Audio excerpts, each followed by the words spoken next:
వి gold trusted gold buyers. మీరు తాకట్టు పెట్టిన బంగారాన్ని విడిపించి ఈ రోజు ఉన్న మార్కెట్ ధరకు కొనబడును.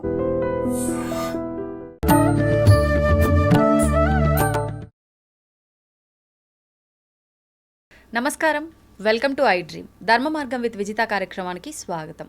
ప్రస్తుతం మనతో పాటు ఉన్నారు కాకినాడ కొప్పవరం గ్రామంలో ప్రణవ ఆశ్రమాన్ని నిర్మించి గత 5 సంవత్సరాల నుంచి కూడా ఆశ్రమంలో ఎంతో మందికి ఎన్నో రకాలుగా ప్రత్యేకించి వారు ఓంకారం పైన రీసెర్చ్ చేసి ఆ రీసెర్చ్ ద్వారా అసలు ఎలాంటి ఫలితం ఉంటుంది, ఓంకారం అనేది మన బ్రెయిన్ పై ఎలాంటి ప్రభావం చూపిస్తుంది, మనపై ఎలాంటి ప్రభావం చూపిస్తుంది అని ఒక రీసెర్చ్ చేసి రీసెర్చ్లో సక్సెస్ అయ్యి దాని తర్వాత ఎంతో మంది ఇప్పుడు ప్రస్తుతం ఇబ్బంది పడుతున్న విషయము మానసికంగా ఒక రకంగా ఇబ్బందులు పడి డిప్రెషన్కి వెళ్ళిపోయి ఎక్కువగా ఆడవాళ్ళనే చూస్తుంటాం. ఈ విషయంగా అంటే మగవారు లేరని కాదు, మగవారు కూడా ఉంటారు. చాలా డిప్రెషన్కి లోనయ్యి వాళ్ళు దాని నుంచి బయటపడలేక ఎన్నో ఇబ్బందుల పాలయ్యి మళ్ళీ నార్మల్ అయ్యి ఫ్యామిలీ లీడ్ చేసుకుంటూ అలా జీవనం కొనసాగించే వాళ్ళు ఉన్నారు. కొంతమంది జీవితాన్ని చాలించే వాళ్ళు ఉన్నారు. అటువంటి వారికి ప్రత్యేకించి ఓంకారం ద్వారా అమ్మగారు చేసిన రీసెర్చ్ ద్వారా వాళ్ళపైన అది ఎలా ప్రభావం చూపిస్తుంది, వాళ్ళని ఎలా బయటికి తీసుకురావచ్చు అని ఆ రీసెర్చ్ చేయడం జరిగింది. దానివల్ల చాలా మంచి రిజల్ట్ రావడం జరిగింది. దాని ద్వారా సుమారుగా ఒక 90 మంది ఆ డిప్రెషన్ నుంచి బయటికి రావడం జరిగింది.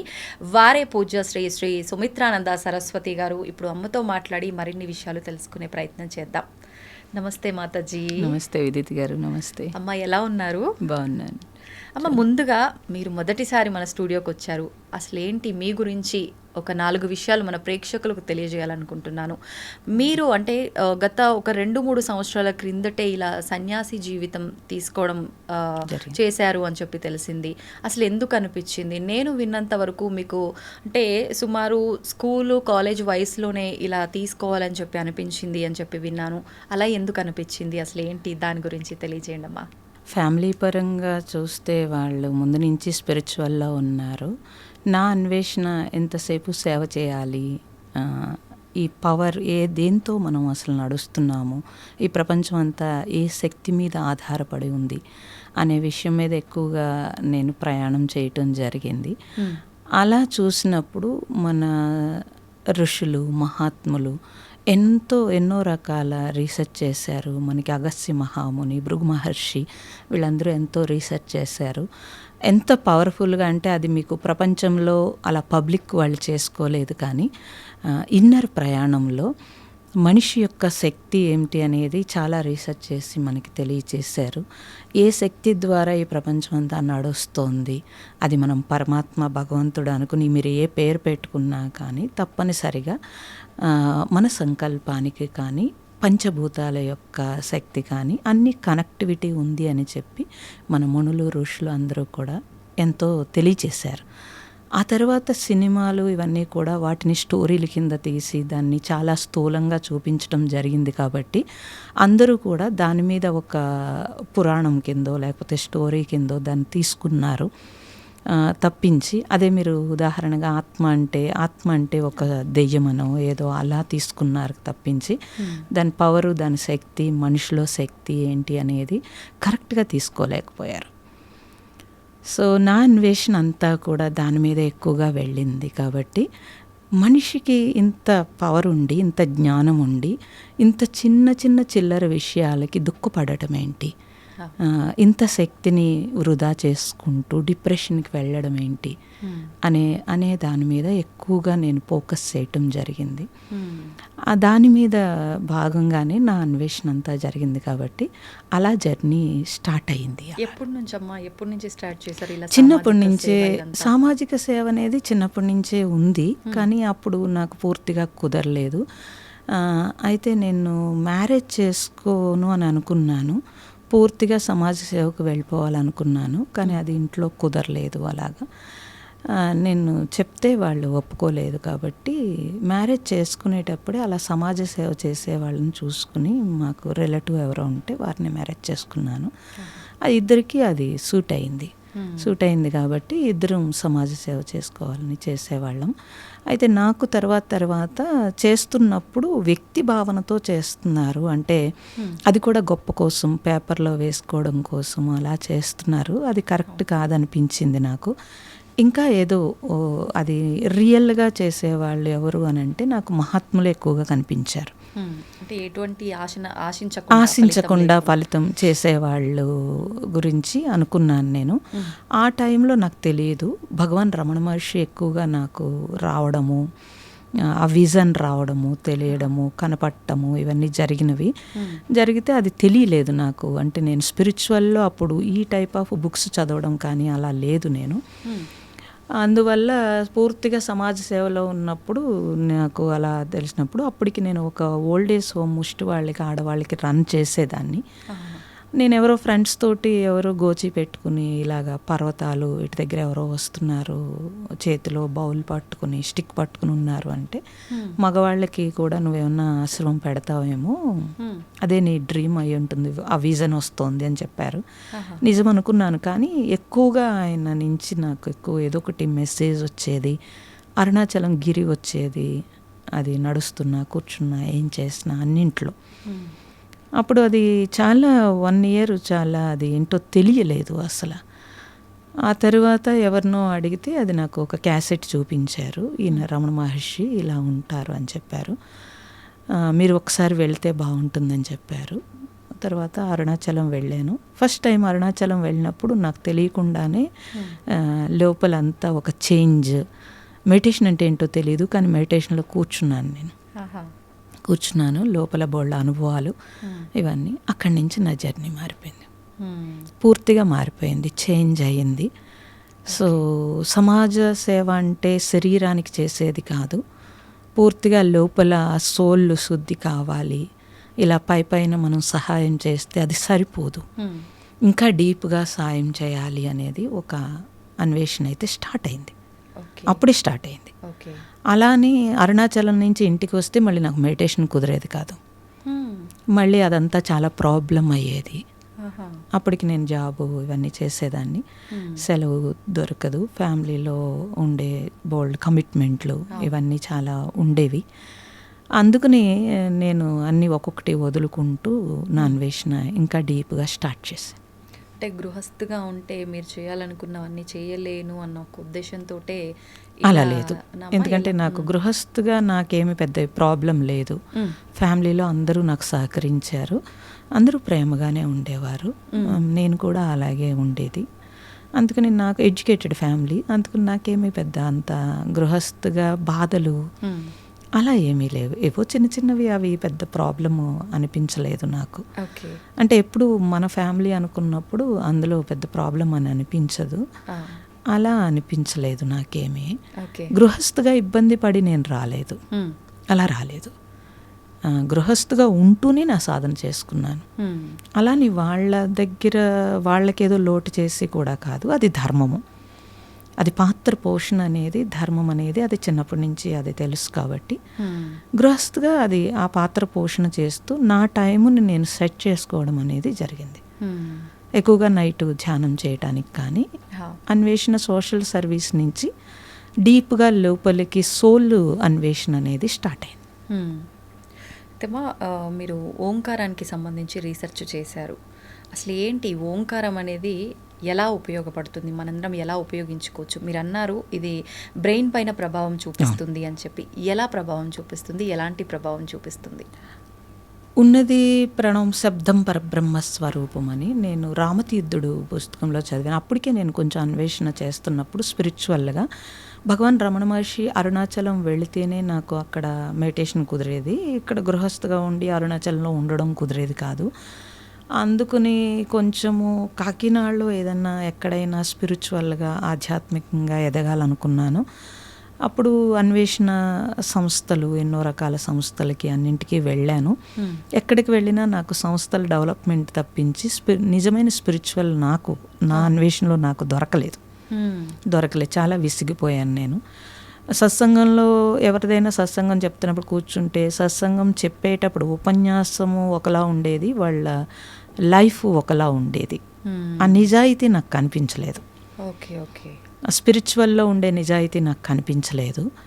అప్పుడు ఇంకా అలా కాదు, నాకు అది సూట్ అవ్వట్లేదు. కాబట్టి నాకు ప్రాక్టికల్ నాలెడ్జ్ కావాలి, నాకు థియరీ నాకు అంత నచ్చేది కాదు, ఎక్కువగా ప్రాక్టికల్ కావాలి.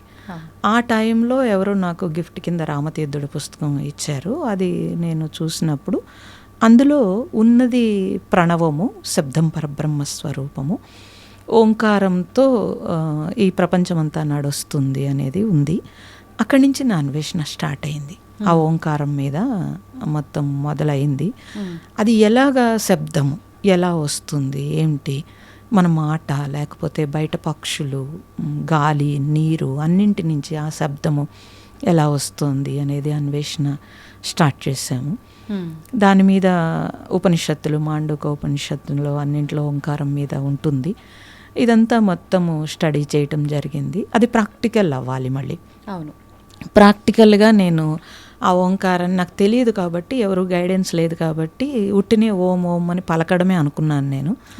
సో అలా పలుకుతూ ఉన్నా అదేం నాకు పట్టు దొరకలేదు. కాకపోతే కొంచెం మనస్సు ప్రశాంతంగా అనిపించేది అంతే. కానీ దాన్ని బట్టి కుదిరేది కాదు.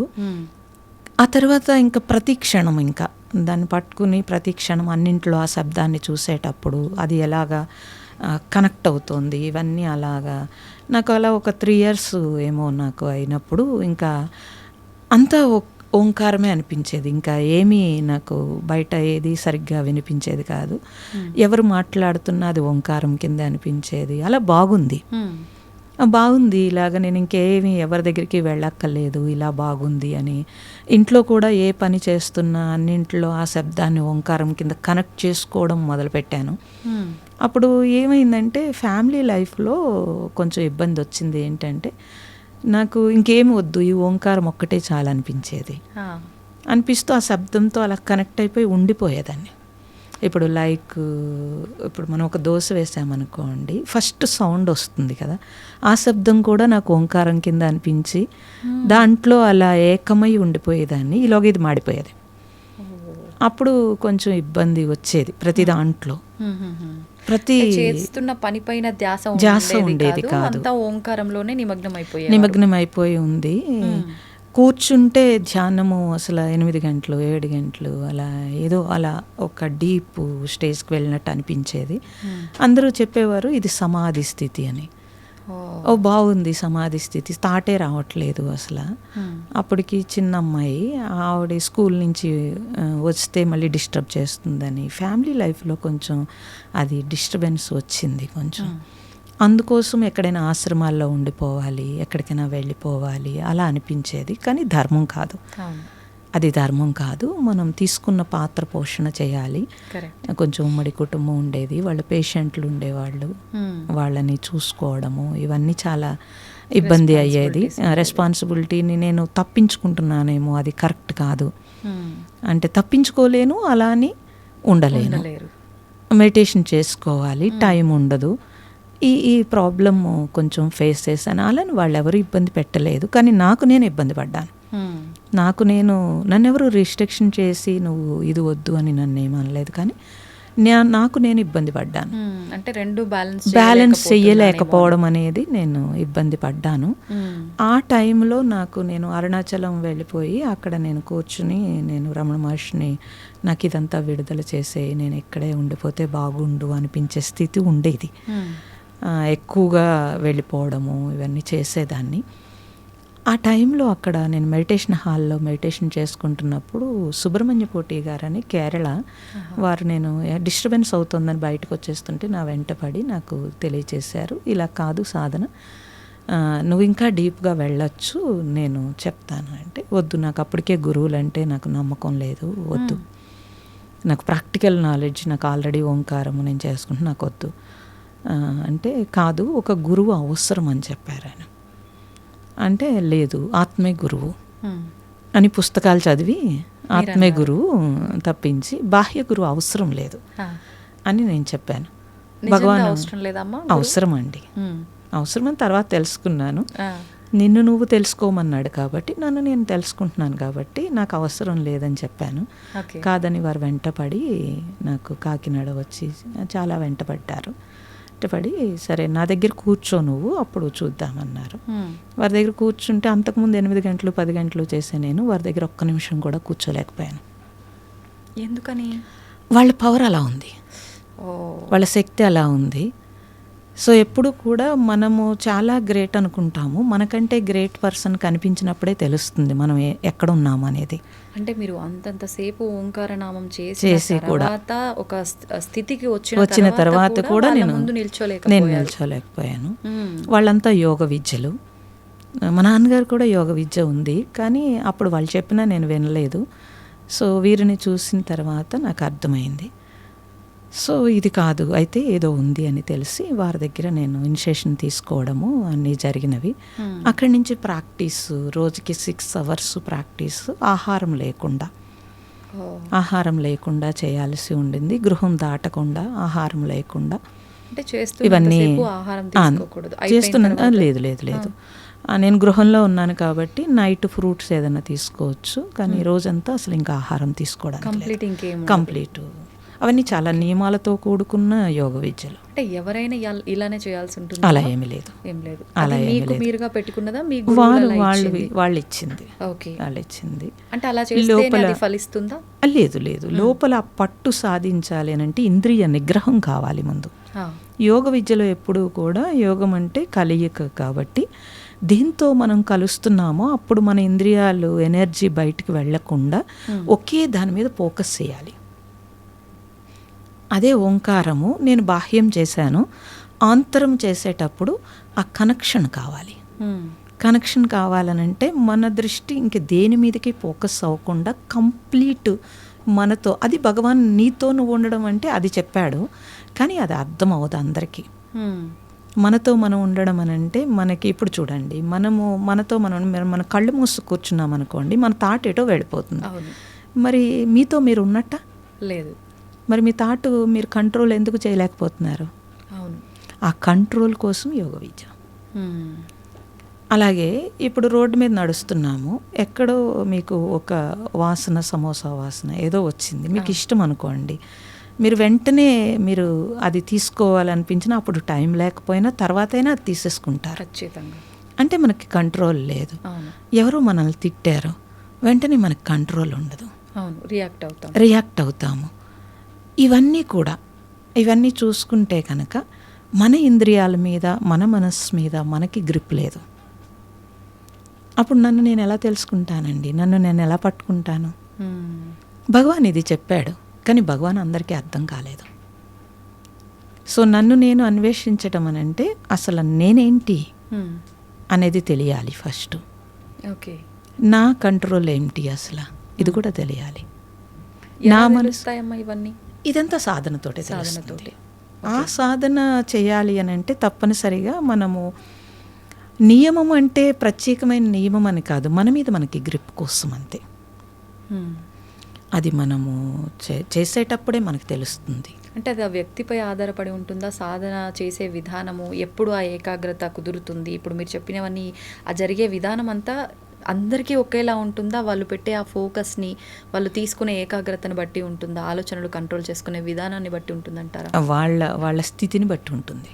వాళ్ళ స్థితి అంటే వాళ్ళ జన్మలో వాళ్ళు తెచ్చుకున్న కోరికలు, లేకపోతే వాళ్ళ పరిసరాలు, పరిస్థితులు, వాళ్ళ మానసిక పరిస్థితి, తర్వాత వాళ్ళకి దొరికిన గురువు మీద శరణాగతి ఉండాల్సి ఉంటుంది, వాళ్ళ సపోర్ట్ కావాల్సి ఉంటుంది. ఏమీ లేకుండా అవ్వదమ్మా. ఎప్పుడు కూడా మనము ఇప్పుడు మీ కెపాసిటీ ఒక 10 kgs, ఈ చేత్తో ఒక 2 kgs ఎంతో ఎత్తారనుకోండి, ఈ చేయి సపోర్ట్ తీసుకుంటే కనుక ఒక 10 kgs 10 kgs పైకి లేపగలుగుతారు. అలాగే మన బ్రెయిన్ మీద మనకి ఆ గ్రిప్ సరిపోతే కనుక తప్పనిసరిగా మన బ్రెయిన్ ఫోకస్ ఎక్కడ పెట్టామో అక్కడి నుంచి గ్రిప్ తీసుకోగలుగుతాం.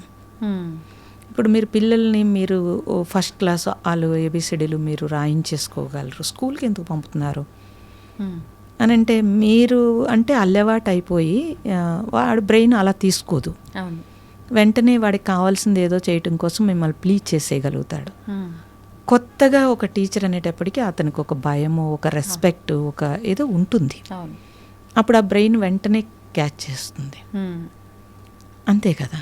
మీరు చెప్పేసుకోగలరు, మీరు మినిమం 10th క్లాస్ వరకు మీరు చెప్పేసుకోగలరు, కానీ వాడికి ఒక క్రమశిక్షణ, వాడి బ్రెయిన్కి ఒక ట్యూన్ చేయటము అన్నీ ఉంటాయి కదా, ఇవన్నీ ఉంటాయి.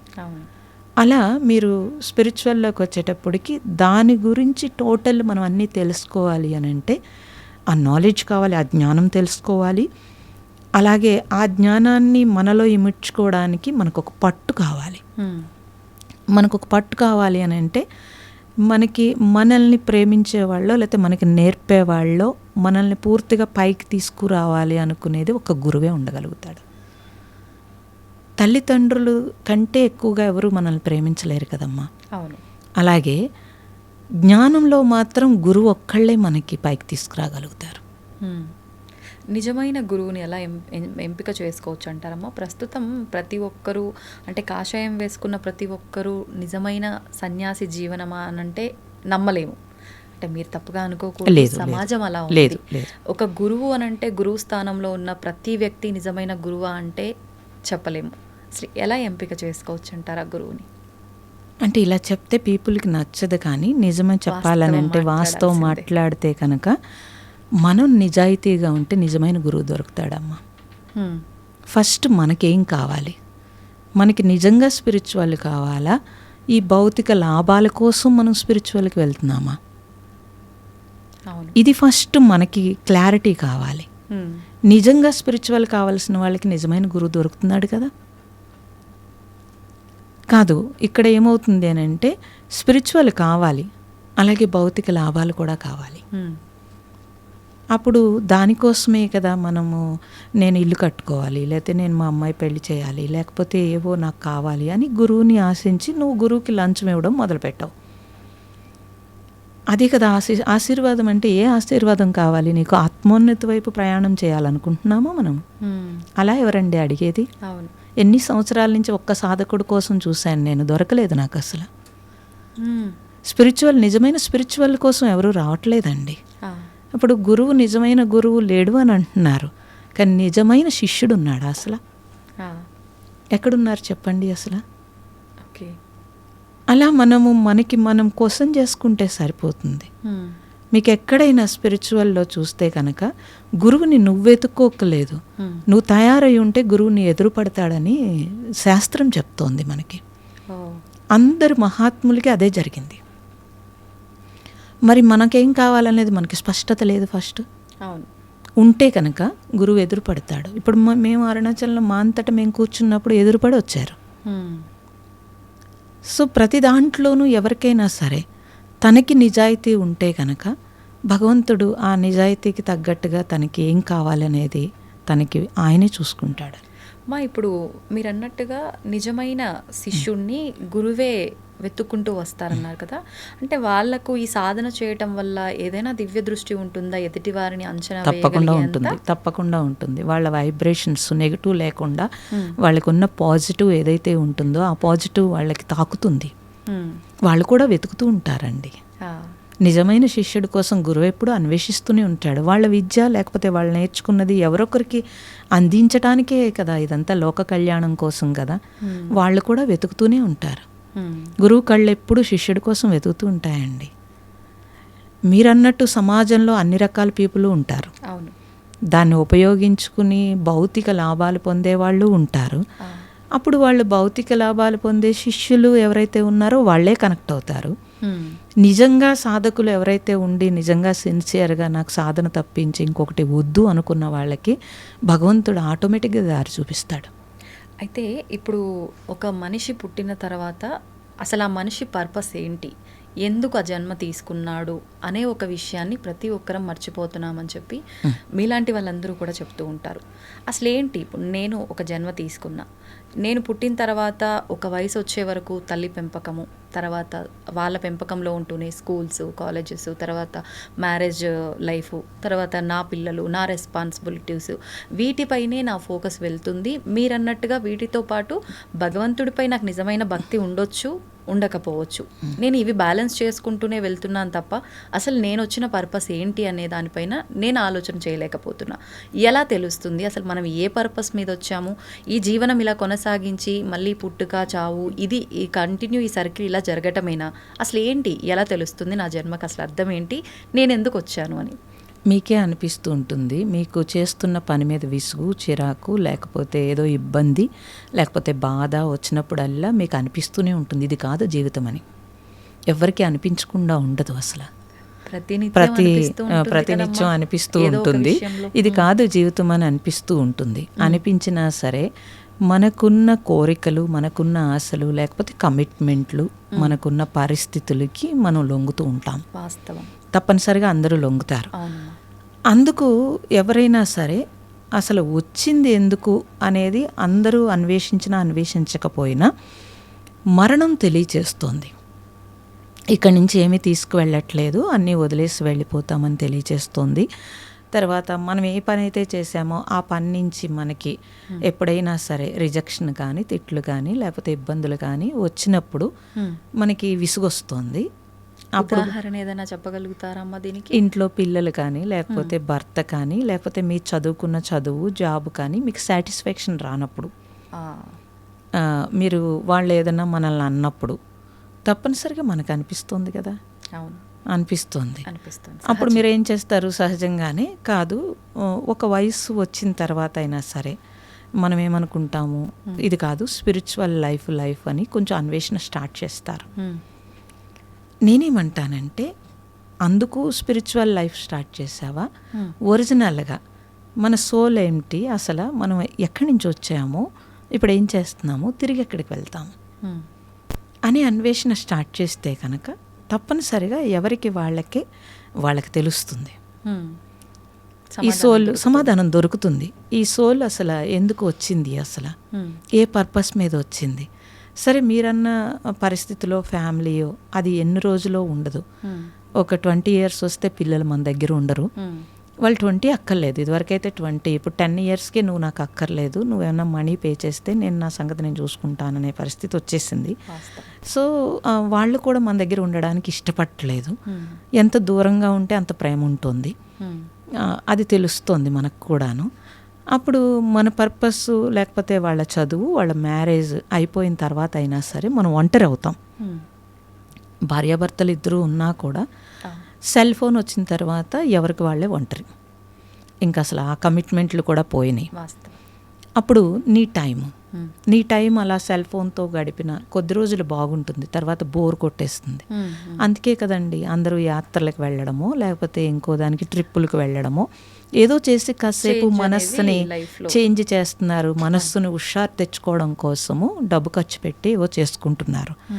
కానీ ఎన్ని చేసినా మళ్ళీ బ్యాక్ టు బ్యాక్ మన ఇంటికి రావాలి. వాస్తవం. అదే ప్రాబ్లమ్స్, సపోర్ట్, అన్నీ కావాలి, అన్నీ ఉంటాయి. మళ్ళీ సపోర్ట్ కూడా కావాలి, మానసికంగా మనకి కావాలి. నేనేం చెప్తున్నానంటే, అది నువ్వు చేసుకుంటూనే నీ అన్వేషణ, అసలు ఈ సోల్ ఎందుకు వచ్చింది, అసలు అందరం ఒకలా పుట్టట్లేదు కదా, అందరం ఒక చోట పుట్టట్లేదు, అందరి లైఫ్ ఒకలా లేదు, ఎందుకు అలా ఉంది అంటే అది ప్రారంధము, లేకపోతే ముందు చేసుకున్నది, లేకపోతే ఇప్పుడు చేసుకుంటున్నది, స్వయంకృత అపరాధం, వీటన్నింటితో చేంజ్ అవుతోంది. మన థాట్లో కూడా మనకి చేంజ్ అవుతోంది. ఇవన్నీ చూసినప్పుడు మనం మారాలని తెలుస్తోంది. మారాలి, మనకి మనం ఎలా మారాలి, ఎలా మన జీవితాన్ని నడపాలి అనేది మనకి తెలుస్తుంది. అందుకే అన్వేషిస్తున్నారు మనుషులందరూ. దాన్ని కాలక్షేపం చేస్తున్నారు తప్పించి ఆ కాలాన్ని. ఎవరైనా సరే నిజంగా మీరు ఒక చదువు మీద పెడితే దాన్ని సక్సెస్ అవుతున్నారు, ఒక జాబ్ మీద పెడితే సక్సెస్ అవుతున్నారు, పిల్లల మీద పెడితే పిల్లలు సక్సెస్ అవుతున్నారు. అప్పుడు మీ మీద మీరు ఎందుకు పెట్టుకోవట్లేదు అంటాను నేను. మిగతా టైం అంతా ఫ్యామిలీకి ఇచ్చేసినా మీకంటూ ఎంతో కొంత టైం ఉంటుంది కదా, ఆ టైం మీ మీద మీరు ఫోకస్ పెట్టుకున్నప్పుడు ఆటోమేటిక్గా మీరు వెళ్తారు. మేము గృహంలో ఉండే కదమ్మా అన్వేషించింది, గృహంలో ఉండే అన్నీ చేసుకున్నాం కదా. మన మీద మనం కొద్దిగానైనా టైం తీసుకోవాల్సి ఉంటుంది. మన మీద మనం టైం తీసుకుంటున్నారు, పార్టీలకో పెళ్ళిళ్ళకో వెళ్ళినప్పుడు అన్నీ కొనుక్కోవడానికో, రెడీ అవ్వడానికో, తిరగడానికో అన్నీ టైం తీసుకుంటున్నారు కదా. అవన్నీ టెంపరరీ చేస్తున్నారు. అసలు మనము మానవ జన్మ ఇంత ఉత్తమమైన జన్మ అని తెలుసు కదా అంతాను. మిగతా ఏ ప్రాణికి లేని అవకాశం మనకు ఉంది కదా. అప్పుడు మన మీద మనం టైం ఎందుకు పెట్టుకోవట్లేదు? అలా మీరు పెట్టుకున్నప్పుడు మీ గురించి మీరు కొద్దిగా శ్రద్ధ తీసుకుంటారు. అట్లీస్ట్ పోనీ స్పిరిచువల్ వదిలేయండి, మీ హెల్త్ గురించైనా మీరు ఎందుకు కేర్ తీసుకోవట్లేదు? అది మళ్ళీ రేపొద్దుట మనల్ని సఫర్ చేస్తుంది, మనతో పాటుగా మన ఫ్యామిలీని సఫర్ చేస్తుంది. అవును. మన పిల్లలైనా మనం అమ్మ నాన్నకి ఒంట్లో బాగాలేదంటే వాళ్ళు ఎక్కడ ఉన్నా సఫర్ అవుతారు. అందరికీ తెలుసు కదమ్మా, ఎవ్వరూ కూడా హ్యాపీగా చనిపోవాలని ఉంటుంది, అంతేకాని సఫర్ అవుతూ చనిపోవాలని ఉండదు. ఉండదు. అట్లీస్ట్ జీవించి ఉన్నంత వరకైనా మన హెల్త్ లేకపోతే మన మైండ్ అన్నీ మన కంట్రోల్లో ఉండేటట్టయినా మనం చేసుకోవడమే నిజమైన ఆధ్యాత్మికత. అంతేకాని స్పిరిచువల్ అంటే అది వేరు కాదు. జీవితం వేరు, ఆధ్యాత్మికత వేరు అనుకోవడం పెద్ద తప్పు. ఈ జీవితమే ఆధ్యాత్మికత. ఇప్పుడు మీరు చెప్పిన దాన్ని బట్టి నాకు అనిపించింది ఇందాక, అంటే ప్రశాంతత కోసం ఎటైనా వెళ్ళాలి అనుకోవడం వాస్తవం. ప్రతి ఒక్కరికి ఏదో ఒక సమయంలో అనిపిస్తూ ఉంటుంది. కొంతమంది ఫ్యామిలీతో టైం స్పెండ్ చేయాలని ప్లాన్ చేస్తే, కొంతమంది ప్రశాంతత కోసం అని చెప్పి ఇలాంటి ట్రిప్స్ అని, వెకేషన్స్ అని ఇలాంటివన్నీ ప్లాన్ చేస్తుంటారు. అది డివోషనల్ సైడ్ వెళ్ళినా సరే, వేరే ప్లేసెస్ వెళ్ళినా సరే. నిజంగా మీరు చెప్పినట్టుగా ఇది చాలా సందర్భాల్లో వ్యక్తిగతంగా నేను కూడా అంటే ఎక్స్పీరియన్స్ చేసిన విషయమే, ప్రతి ఒక్కరు ఎక్స్పీరియన్స్ చేస్తారు. ఎక్కడికి వెళ్ళిన 2 రోజులు, 3 రోజులు, 4 రోజులు తిరిగి మళ్ళీ మనం బ్యాక్ టు హోమ్ వచ్చాము అని అంటే సేమ్ అన్నీ రిపీట్. మహా అయితే అక్కడ ప్రశాంతత అంతా ఒక్కరోజు ఉంటుందేమో, తర్వాత ఇదే రెస్పాన్సిబిలిటీసు, ఇదంతా ఉంటుంది. ఇదంతా లేకుండా ఉండాలి అంటే ఇప్పుడు మీరు చెప్పినట్టుగా నిజమైన ఆధ్యాత్మికత అంటే ఏ కోరికలు లేకుండా ఒక స్థితికి వెళ్ళాలి అంటారు కదా. అంటే భగవంతుడికి సేవ చేసుకోవడము, మనని మనం తెలుసుకోవడము అన్నారు. అది చేస్తేనే ఈ యొక్క ఆలోచన అనేది కంప్లీట్గా మనం ఆత్మానందం పొందటానికి కారణం అవుతుందా? అంటే కోరిక లేకపోవడం అనేది ఎలా కుదురుతుందండి? అన్నీ కోరికలే కదా. సహజం కదా, సహజం అది. ఇప్పుడు మీరు ప్రశాంతంగా ఉండడం అనేది కూడా కోరికే కదా. అవును. కానీ ప్రశాంతత మీలో కావాలా, బయట కావాలా? ఇది ఫస్ట్ తెలియాలి. మీలోనే కావాలి అని అంటే కనుక ఇప్పుడు మీరు ఎక్కడికో ట్రిప్కి వెళ్ళారు, అక్కడ ప్రశాంతంగా ఉంది అని మీరు అంటున్నారు. ఎందుకు ఉంది అక్కడ? ఇది మీరు గమనించాల్సిన విషయం. అది ట్రిప్లో ఉందా, లేకపోతే మహాత్ములు నడయాడిన ప్లేసులకి వెళితే వచ్చిందా? ఇది మనం స్థల ప్రభావమా? ఇది మనం గమనిస్తే కనుక ఏది చేసినా సరే ఫస్ట్ మీరు తెలుసుకోవాల్సింది ఏంటంటే, ఫస్ట్ మీరు ట్రిప్కి వెళ్ళేటప్పుడు మీ ఇల్లు, మీకుండేవి అన్ని కమిట్మెంట్లు అన్నీ ఫస్ట్ పక్కన పెట్టారు. అందుకు ప్రశాంతత వచ్చిందా, లేకపోతే ప్లేస్లో ప్రశాంతత వచ్చిందా? ఇది మీరు గమనించాల్సిన విషయం. అయితే ఫస్ట్ మనము నేనైతే చాలామందిని చూశాను, ఇంట్లో వంట లేదు, పిల్లలు క్యారేజీలు లేవు, హడావుడు లేదు, అందుకు కొంత ప్రశాంతత వచ్చింది. ఓకే, మళ్ళీ బ్యాక్ టు బ్యాక్ వచ్చేటప్పటికి మళ్ళీ రొటీన్ అయ్యింది కదా. అంటే ఆ పని మనకి ఇష్టం లేదు, అంటే అది ప్రేమ లేదు దాని మీద, పాత్ర పోషణ లేదు, తప్పదు అని చేస్తున్నాం, పాత్ర పోషణ లేదు. పాత్ర పోషణ ఉంటే కనుక మన పూర్వీకులమ్మ, మీరు పూర్వీకులను చూసుకోండి, మీ అమ్మమ్మ గారినో లేకపోతే అమ్మగారినో చూసుకోండి, వాళ్ళెవ్వరూ కూడా వాళ్ళ ధర్మం తప్పలేదు. వాళ్ళ పాత్ర పోషణే వాళ్ళ జీవితం అనుకున్నారు. అసలు వచ్చిందే అందుకు, ఇక్కడికి వచ్చిందే మన సోల్ ఏంటంటే మనం ఇక్కడ ఉన్న రుణాలను తీర్చుకోవడానికి అసలే కదా. రుణానుబంధ రూపేణ పశుపత్ని సుతాలయ అన్నారు. సో అన్ని రుణాలతోటి ఇంత బ్యాగేజ్తో వచ్చాం. వచ్చినప్పుడు ఈ బ్యాగేజ్ని ఇక్కడ వదిలించుకుని మానవ జన్మ కాబట్టి జ్ఞానంతో ఇంకా బ్యాగేజ్ ఖాళీ చేసుకుని వెళ్ళాల్సి ఉంది. ఈ ఒక్క విషయం తెలిస్తే మనుషులకి చాలు. బ్యాగేజ్తో వచ్చామని తెలియట్లేదు.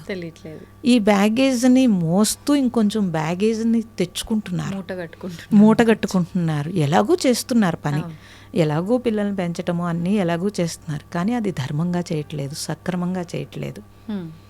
లేకపోతే నిన్నటిది మొన్నటిది ఫ్రిడ్జ్లో పెట్టి మళ్ళీ వాడు ఆరోగ్యం పాడు చేయడం ఏంటండి పిల్లలకు కూడా? పూర్వం చేశారమ్మా అసలు లేదు, మరి ఇప్పుడు ఎందుకు చేస్తున్నారు?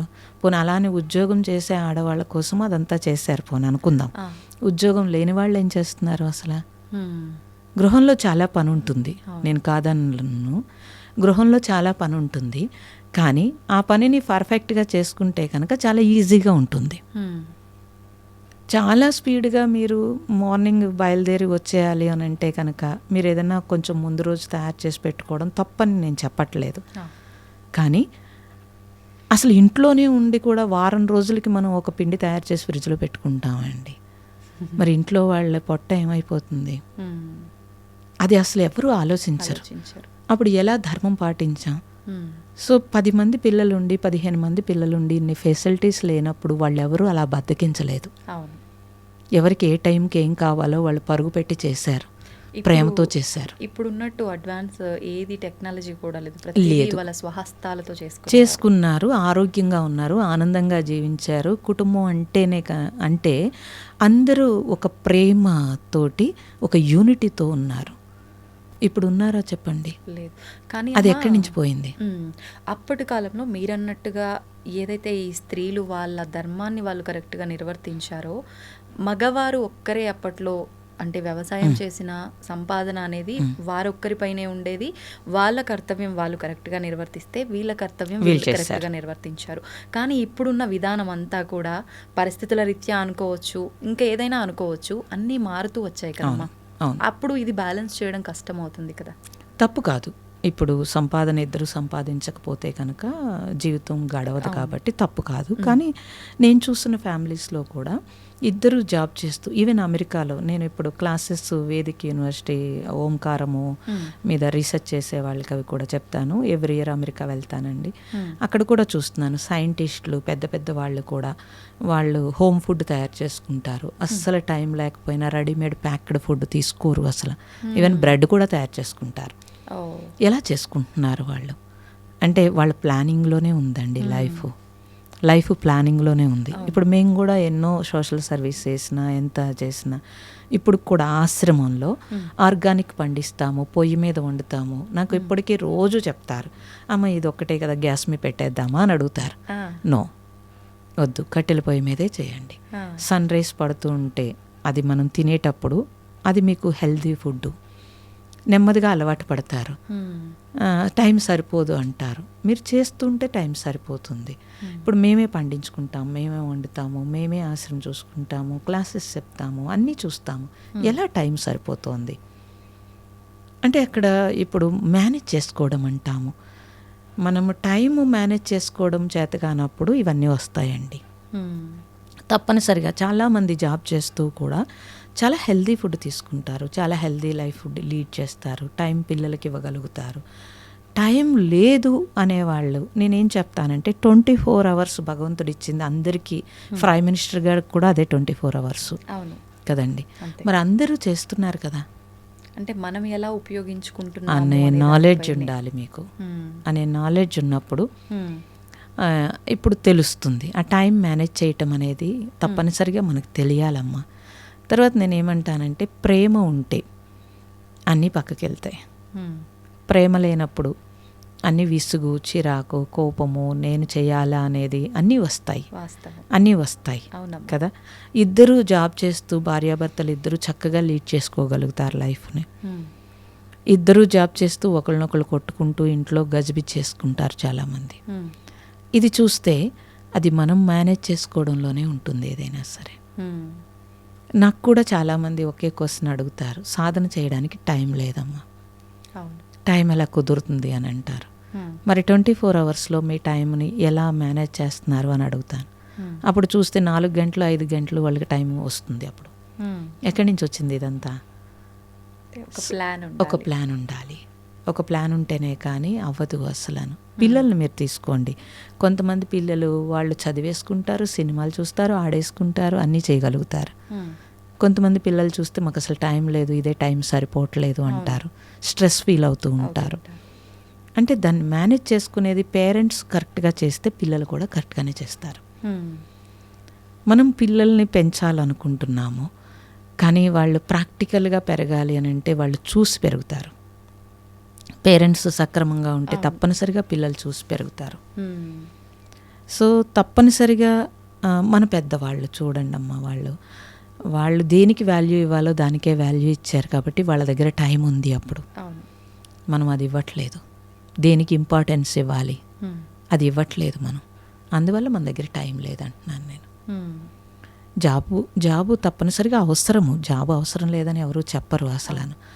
కానీ మీరు జాబ్ చేస్తున్నప్పుడు మీకు కాన్ఫిడెన్స్ ఉంటుంది, మీ అచీవ్మెంట్ ఉంటుంది, అన్నీ ఉంటుంది, ఇంకా బాగా మేనేజ్ చేసుకోగలుగుతారు.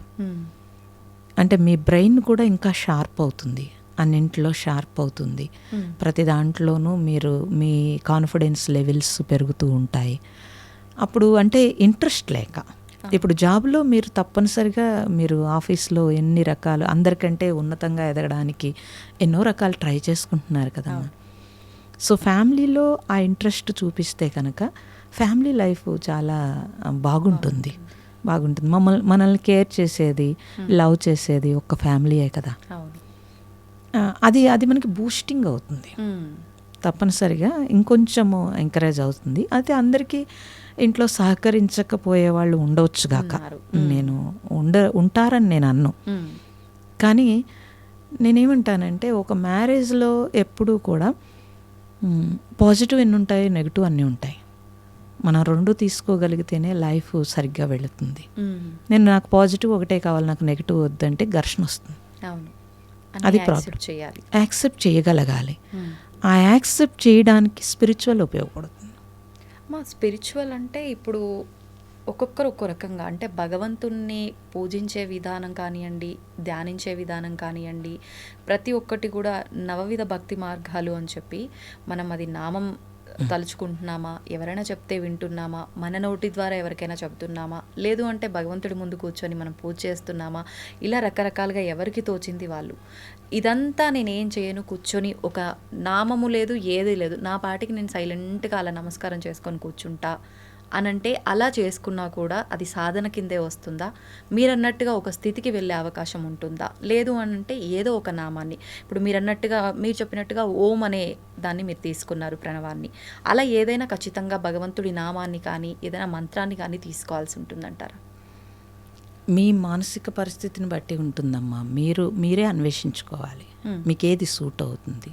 అందరికీ అన్నీ సూట్ అవ్వవు. మీకు ఎలా నచ్చుతుంది. కొంతమందికి దీపం పెట్టి మంత్రం చదివి పూజ చేస్తే చాలా బాగుంటుంది. అలా అని ఎప్పుడూ అలాగే బాగోదు. వాళ్ళ లోపల ఇంకా ఎదుగుతున్న కొలది ఇంకా అన్వేషణ స్టార్ట్ అవుతుంది. కొంతమందికి మంత్రం ద్వారా మనస్సు నెమ్మదిస్తుంది. అది మీరు చూసుకోవలసి ఉంటుంది. ట్రై చేస్తారు అందరూ, ఏది చేస్తే బాగుంటుంది అనేది ట్రై చేస్తారు. చేసి కొన్ని రోజులు ఇది చేస్తారు, కొన్ని రోజులు అది చేస్తారు, కానీ మొత్తం మీద ఎక్కడో చోట స్థిరమవుతారు. అన్వేషణలో ఆ నాలెడ్జ్ పెరిగే కొలది వాళ్ళకే ఎక్కువగా తెలుస్తూ ఉంటుంది. ఈలోగా ఇది మంచిది అది మంచిది అన్నది కూడా ఎవరెవరికి ఏది సూట్ అవుతుంది అనేది వాళ్ళ సంస్కారము, వాళ్ళ పూర్వజన్మ వాసన, లేకపోతే వాళ్ళ మానసిక పరిస్థితి, వీటన్నింటిని బట్టి ఆధారపడి ఉంటుంది. అందుకు నేనేం చెప్తానంటే ఏది చెడ్డది కాదు, ఏది మంచిది కాదు, నీకేం కావాలి ఫస్ట్, ఎలా చేస్తే నీ మనస్సు నెమ్మదిస్తోంది, ఎలా చేస్తే నీ పరిస్థితి. అందరికీ ఇంట్లో పరిస్థితులు అన్నీ సూట్ అవ్వవు. నేను ఒక గంట ధ్యానం చేసేస్తానంటే ఇంట్లో కొంతమందికి కుదరదు. నేను ఒక గంట పూజ గదిలో ఉండిపోతాను అంటే కుదరదు కొంతమందికి. అందుకని మీకు ఎలాగ సూట్ అవుతోంది ఫస్ట్ అది మీరే చూసుకోవాల్సి ఉంటుంది. కొన్ని రోజులు పోయిన తర్వాత మనకి చేంజ్ అవుతుంది మన పరిస్థితులు. అప్పుడు మీరు ఇంకొంచెం ఎదగడానికి మీరే ప్రయత్నం చేస్తూ ఉంటారు. అలా మనమే చేయాల్సి ఉంటుంది. ఒకప్పుడు మనకి నచ్చింది ఇంకొకసారి ఇంకొకటి నచ్చదు. ఇదంతా మన పరిణతి అంటారు. పరిణతి చెందే కొలది, మానసిక పరిస్థితి మార్పు చెందే కొలది వాళ్ళు ఇంకా ఎదుగుతూనే ఉంటారు. ఎదుగుతున్నప్పుడు అప్పుడు నేను ఇలా చేశాను కాబట్టి ఇదే పట్టుకుంటానంటే లోపల చిరాకు అనిపిస్తుంది, కొత్తదనం కావాలనిపిస్తుంది, మనసుకి అన్వేషిస్తూనే ఉంటారు. అందుకని నవవిధ భక్తులు చెప్పారు. అందరికీ ఇప్పుడు ఒకే భగవంతుడు, ఇన్ని రూపాలు ఎందుకమ్మా, ఇన్ని మార్గాలు ఎందుకు అంటే ఆ జెహకో ఋషి బుద్ధికి ఒక గుణం అన్నట్టుగా ఆ బుద్ధి ఎలా పరిణతి చెందుతుందో దాని ప్రకారం మన మహాత్ములు ఇన్ని అందించినప్పుడు మన సంస్కృతి సంప్రదాయం అంటే కట్టుబొట్టు కాదు. ఇంత వాళ్ళు చేసి రీసెర్చ్ చేసి మనకి మన జీవితం ఆనందంగా ఉండడానికి, మన సోల్ శుద్ధి అవ్వడానికి, మన జన్మరాహిత్యానికి భారతదేశంలో మహాత్ములు మనకి ఇచ్చినంత సంపద ఇంకెక్కడా ఇయ్యలేదు. అది మనం ఉపయోగించుకోవట్లేదు. మా అన్వేషణ కూడా అదే. నెక్స్ట్ జనరేషన్కి తెలియచేయాలి. తెలియట్లేదు. ప్రపంచ వ్యామోహమే తెలుస్తోంది తప్పించి వాళ్ళు పీస్గా ఉండి వాళ్ళు ప్రశాంతంగా వాళ్ళ జీవితాన్ని లీడ్ చేయటం అనేది, లేదంటే ఎంత ఐఐటీలు చదివి ఇంత గొప్పగా ఉండి అంత డాక్టర్సు అంత అలా కష్టపడి అంత సూసైడ్ చేసుకోవడం ఏంటి? అటు పేరెంట్స్కి ఇటు వాళ్ళకి ఎంత ఇబ్బంది పడుతున్నారు అసలు. ఇప్పుడు వాళ్ళు ఒక పిల్లలు మనం వెళ్ళిపోతే పర్వాలేదు, కానీ ఒక పిల్లలు వెళ్ళిపోతే జీవితాంతం ఆ పేరెంట్స్ జీవచ్చే వాళ్ళ ఉంటారు. ఎంత డబ్బున్నా ఏమున్నా సరే వాళ్ళకి ఏమి ఆనందం ఉంటుందండి లైఫ్లో. అప్పుడు మన పాత్ర పోషణ ఎంత ఇబ్బంది పెట్టి ఎంత బాధ పెడుతున్నాము అసలు. ఇది తెలియాలి అసలు అని. ప్రణవాశ్రమం అంటే అది ఓంకారము. ఓంకారాన్ని ఆశ్రయించటం అని అంటే ప్రశాంతతని ఆశ్రయించటం అని అర్థం. సో ఆ నాలెడ్జ్ని ఇవ్వడము. ధ్యానం చేస్తూ ఉంటారు, ధ్యానానికి సంబంధించిన నాలెడ్జ్ తెలియకుండా ధ్యానం చేస్తారు. అందుకని కళ్ళు మూసుకుని ఏటో వెళ్తున్నాం, హాస్టల్ ట్రావెల్ చేస్తున్నాం అంటారు. ఏ హాస్టల్ ట్రావెల్ చేస్తారు? ఎక్కడికి వెళ్తాము ఎవరైనా సరే? దేనికోసం ధ్యానం చేస్తున్నాము? ప్రశాంతత కోసం. మరి అది మానేసి నాకు అది కనిపించింది ఇది కనిపించింది, ఇవాళ నిన్న కనిపించింది ఇవాళ కనిపించలేదు, ఇవాళ వినిపించలేదు, ఎవరికో ఏదో అనుభవం వచ్చింది నాకు రాలేదు, ఈ బెంగ ఈ బాధ, ఇంకొంచెం డిప్రెషన్లోకి వెళ్తున్నారు. అందుకోసం మేము మీడియాకి రావాల్సి వచ్చింది. లేకపోతే ఎన్ని సంవత్సరాలు మీడియాకి రాంది, ఇప్పుడు మీడియాకి ఎందుకు రావాల్సి వస్తుంది అని అంటే పీపుల్ చాలా సఫర్ అవుతున్నారు ఈ విషయంలో. స్పిరిచువల్ అంటే సరైన అర్థమే తెలియదు. స్పిరిచువల్ అంటే ఏదో అనుకుంటారు. కాదు, నిన్ను నువ్వు మార్చుకోవడానికి, నీ గురించి నీకు తెలియడానికి, నీతో నువ్వు ఉండడానికి, తద్వారా నీ పాత్ర సవ్యంగా పోషణ చేయటానికి, ప్రారబ్ధం వదిలించుకోవడానికి, కొత్త ప్రారబ్ధం రాకుండా సోల్ శుద్ధి అయి పరమాత్మలో కలవడానికి స్పిరిచువల్. అంటే ఇప్పుడు మనకు గత జన్మ కర్మ ఉండబట్టి, అంటే కొంతమంది వాదిస్తుంటారమ్మా మొండిగా, ఏం చేసినా వేస్ట్లే, ఆల్రెడీ నేను ఏది గత జన్మలో చేసుకున్నానో దాని ఫలితమే ఇప్పుడు అనుభవిస్తున్నానంట, నేను ఇప్పుడు కొత్తగా ఏమన్నా చేసినా మారేది ఏమీ లేదు, నాకు ఎలా రాసి పెట్టిందో అలానే జరుగుతుంది, అలా మాట్లాడతారు. మరి అలాంటి వాళ్ళని మనం అసలు మార్చగలమా? నిజంగా ఆ ఉద్దేశంతో ఉన్నవాళ్ళు ఇలా మీరు చెప్పిన ఈ ప్రణాళిక, ఈ సాధన, ఇవన్నిటి వల్ల వచ్చే జన్మలో వాళ్ళకి మంచి జరుగుతుందా? లేదు అంటే ఆ గత జన్మ కర్మలు తగ్గించుకొని ఇప్పుడు కూడా మంచిగా ఉండే అవకాశం ఉంటుందా? ఇప్పుడు ఎప్పుడైతే గత జన్మ జరిగిందే జరుగుతుంది కాబట్టి నేనేం చేయక్కర్లేదు అన్నప్పుడు, ఇప్పుడు నేను నడుస్తుంటే నా మెళ్ళో గొలుసు ఎవరో తీసేసుకుంటున్నారు అనుకోండి, ఓకే గత జన్మలో ఎవరిదో దొబ్బేసి ఉంటాను, ఇప్పుడు వాడు తీసుకెళ్తున్నాడని ఊరుకోగలుగుతారా? అస్సలు ఊరుకో. మరి పిల్లలు ఏదన్నా చేస్తే ఊరుకోగలుగుతున్నారా? లేదు. మరి అక్కడ చెప్పొచ్చు కదా ఈ సమాధానం. అక్కడెందుకు చెప్పట్లేదు? కోపం వస్తుంది, చిరాకు వస్తుంది, విసుగొస్తుంది, నా కర్మ ఇలా కాలిపోయింది అనిపిస్తోంది. అదెందుకు అనిపిస్తోంది? ఇవన్నీ అనిపించకుండా ఉండడానికి మనం ఏదైనా చేయగలగాలి. సో గత జన్మ తాలూకా వాసనే ఇప్పుడు ఉన్నా కూడా, అంటే గత జన్మ తాలూకా అంటే పుట్టుకే కదమ్మా అదంతా. మీరు ఎక్కడ పుట్టారో అన్న దాని మీదే అక్కడ డిసైడ్ అయిపోయింది అక్కడ, అంతే. అది దాని తర్వాత కొన్ని స్వయంకృత అపరాధాలు ఉన్నాయి. ఇప్పుడు గత జన్మలో నాకు ఇదే ఇష్టం కాబట్టి నేను ఇలాగే తింటాను అని అంటే నీ ఆరోగ్యం పాడవుతుంది, డాక్టర్ చెప్తాడు వద్దని, నువ్వు ఆపాలా ఆపొద్దా? ఆపాల్సిందే. మరి అదంతా ఎందుకు చేస్తున్నాము? అందుకని ఇదంతా వితండవాదం కింద మాట్లాడటం కాదు, ప్రాక్టికల్గా మనం చూసుకోవాల్సి ఉంటుంది. మనం చేస్తున్నది, మనం మాట్లాడుతున్నది ఒకటే అయిందా, లేకపోతే మనం చేస్తున్నది వేరు, మాట్లాడుతున్నది వేరు. ఆ రెండు ఏకం కానప్పుడు నీ మనస్సు ఎప్పుడు ప్రశాంతంగా ఉండదు. ఆ రెండు ఏకమైతేనే నువ్వు ప్రశాంతంగా ఉంటావు. మాట్లాడటం చాలా ఈజీ, కానీ ఆచరణలో చాలా కష్టం. ఆ ఆచరణ కోసము, ఏకాగ్రత కోసము, గ్రిప్ కోసమే ఏదైనా సాధన చేస్తే, మీరు ఒక నామం చెప్పినా, ఒక జపం చేసినా, అట్లీస్ట్ పోనీ పూజ దగ్గర కూర్చున్నారనుకోండి, కూర్చున్నంతసేపు మీరు మిగతా థాట్స్ అన్నీ పక్కన పెట్టారు, భగవంతుడు అనే ఒక్క థాటే ఉంచుకున్నారా లేదా? ఉంచుకుని ఆ పూజ చేసినప్పుడు ఆ ప్రశాంతత వేరు. అదే భగవంతుడి దగ్గర కూర్చుని నాకు అది కావాలి ఇది కావాలన్నప్పుడు ఆ ప్రశాంతత వేరు, మీకే తెలిసిపోతూ ఉంటుంది. అప్పుడు ఆ టైంను మీరు భగవంతుడి దగ్గర గడిపారు తప్పించి భగవంతుడి దగ్గర పొందలేదు. భగవంతుడి దగ్గర పొందాలి అని అంటే మీకు నాలెడ్జ్ కావాలి. ఏ నాలెడ్జ్ కావాలి? ఏ పని చేస్తున్నప్పుడు దాని మీదే మనం ఫోకస్ పెట్టగలగాలి అనే నాలెడ్జ్ కావాలి. మనకి జపము లేకపోతే ధ్యానము ఇవన్నీ ఎందుకు ఇచ్చారండి? ఏకాగ్రత కోసమే కదా ఇచ్చారు, శుద్ధి చేయడం కోసం ఇచ్చారు. ఆ మనస్సు పరిపరి విధాల వెళ్ళిపోతుంది కాబట్టి ఒక నామానికి కట్టి పాడేయడం కోసం జపం ఇచ్చారు. ధ్యానం ఒక ఏకాగ్రత కోసం ఇచ్చారు. ఇవన్నీ మనస్సు కోసమే కదా చేస్తున్నాము. మరి మనిషికి జ్ఞానం కూడా కావాలి కాబట్టి దాని నాలెడ్జ్ కోసము మనము స్పిరిచువల్లో రకరకాలుగా బుక్స్ చదివినా, సత్సంగాలు విన్నా, గురువుల దగ్గర జ్ఞానం పొందినా దాని నాలెడ్జ్ కోసమే కదా. ఒక వంట చేయాలంటే మీకు నాలెడ్జ్ కావాలి కదా. లేదా నాకు సూట్ అవని డ్రెస్ వేసుకుంటే నేనే ఆర్డ్గా ఉంటాను. అప్పుడు దానికి కూడా నాలెడ్జ్ తీసుకుంటున్నాను కదా. నాకు ఏ కలర్ సూట్ అవుతుంది, ఏ కలర్ డ్రెస్ బాగుంటుంది, ఎలా అయితే నాకు కాన్ఫిడెన్స్ పెరుగుతుంది. నన్ను నేను అద్దంలో చూసుకున్నప్పుడు కూడా నాకు కాన్ఫిడెన్స్ పెరగాలి. నేను ఆర్డ్ డ్రెస్ వేసేసుకుని నన్ను నేను అద్దంలో చూసుకుంటే నాకే చిరాకు అనిపిస్తుంది. కొంతమంది చూడండి, ఎదుటివాడు అది ఆర్డ్ డ్రెస్ చూస్తే నా వంక చూస్తారని వేసుకుంటారు. నీ వంక చూడటం కోసం కాదు కదా, నీకు బాగుండాలి అంతే. అలా ఈ జీవితంలో నాకు బాగుండడం కోసం ఏదైనా చేయాలి, కానీ ఇతరుల కోసం మనం ఏం చేయలేం కదమ్మా. అందుకని మన లైఫ్ని ఎవరికి తాకట్టు పెట్టకుండా మనకేం కావాలి అనే స్పష్టత ఉంటే చాలా ఈజీ అయిపోతుంది. మన మనస్సుకు ఏది కరెక్ట్ అనిపిస్తే అదే చేయాలి. ఏది కరెక్ట్ అనిపిస్తుంది అని అంటే, ఏది నాకు ఇప్పుడు ఎవరినో కొట్టడం కరెక్ట్ అనిపిస్తే అది కాదు కదా. అవును, అది నా మనసుకు అలా కాదు. ఏది చేస్తే నేను ఫర్దర్గా ప్రారంధము రాకుండా ఉంటుంది, ఏది చేస్తే ఫర్దర్గా నాకు ఘర్షణ లేకుండా ఉంటుంది, అది తెలుసుకోవాలి ఫస్ట్. ఓకే, ఏది చేస్తే నేను మళ్ళీ నేను చేసింది ఇంకొకసారి ఇలా ఎందుకు చేశానని నేనే అనుకోకూడదు.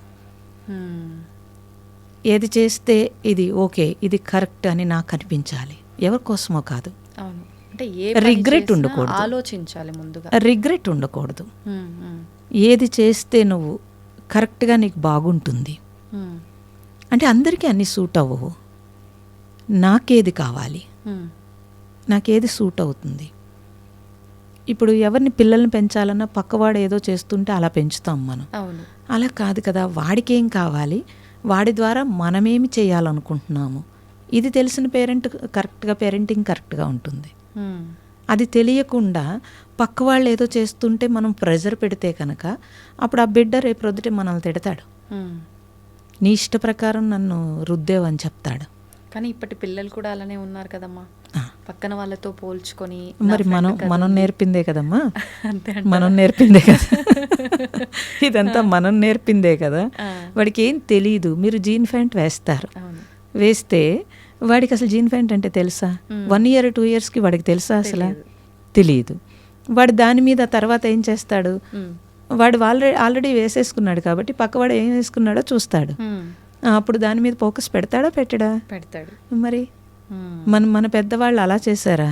మీకేం కావాలో అది ఇవ్వలేదు వాళ్ళు. వాళ్ళు ఏమి ఇచ్చారో అది తీసుకున్నారు మీరు. అందుకే మీ పెద్దల పట్ల మీకు రెస్పెక్ట్ ఉంది. ఎప్పుడూ కూడా మీకు వాళ్ళు కాన్ఫిడెన్స్ పెంచేటట్టుగా పెంచారు. మీ పని మీరే చేసుకున్నట్టు చేశారు, అందివ్వలేదు. అందుకు మనం మన పని మనమే చేసుకుంటున్నప్పుడు మనకి సాటిస్ఫాక్షన్ ఉంది. మీరు అందిస్తున్నప్పుడు వాడికి సాటిస్ఫాక్షన్ లేదు. అందుకు పిల్లలు తిరగబడుతున్నారు.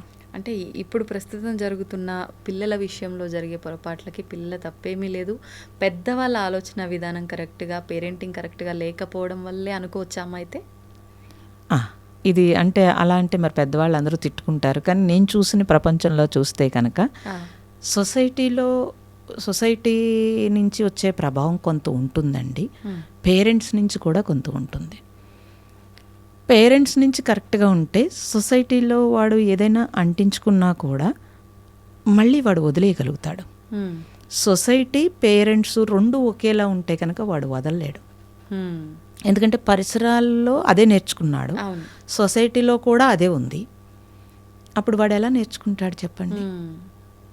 మా గురువు గారు IPS సెలెక్ట్ అయ్యి ఆయన సద్బ్రాహ్మలు చక్కగా ఇంట్లో మంత్రము, సాంస్క్రిట్ అన్నీ చదువుకున్నారు. కానీ IPS సెలెక్ట్ అయ్యి కూడా అక్కడికి వెళ్ళిన తర్వాత వెనక పిలక తీయాలని చెప్పి IPS వదిలేసి వచ్చారు. వచ్చి ఆయన చక్కగా కెమిస్ట్రీలో చక్కగా టాప్లోకి వచ్చి మళ్ళీ వేరే జాబ్ చేసుకున్నారు. అయితే అందరూ అదేంటి పిచ్చి అది అంటారు, కానీ అలా కాదు. అంటే వారి ఏదైతే సాంప్రదాయాలు, ఏదైతే ఆచారాలని- నేర్చుకున్నారో దాని మీద వాళ్ళ సాటిస్ఫాక్షన్ అది. మ్మ్. అది పేరెంట్స్ దగ్గర నుంచి ఆ నిజాయితీ నేర్చుకున్నారు కాబట్టి అది చేశారు. మ్మ్. నేను ఇప్పుడే మద్రాసు నుంచి ఎక్కడి నుంచో వస్తున్నాను. మ్మ్. ఆ పిల్లలు ఐఐటిలో టాప్లో చదివారు.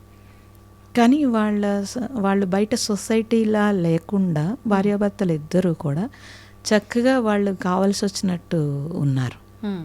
నేను అడిగాను, ఎందుకు మరి సొసైటీ అంతా ఇలా ఉంది, మీరు ఇంత టాప్లో చదువుకున్నారు, అంత సొసైటీ చూశారు అని అంటే, మాకేం కావాలో మాకు స్పష్టత ఉంది, సొసైటీ ప్రకారం పరిగెట్టే పరిస్థితి మాకు వద్దు అనుకున్నాం కాబట్టి మేము దూరంగా ఉన్నామన్నారు. మ్మ్.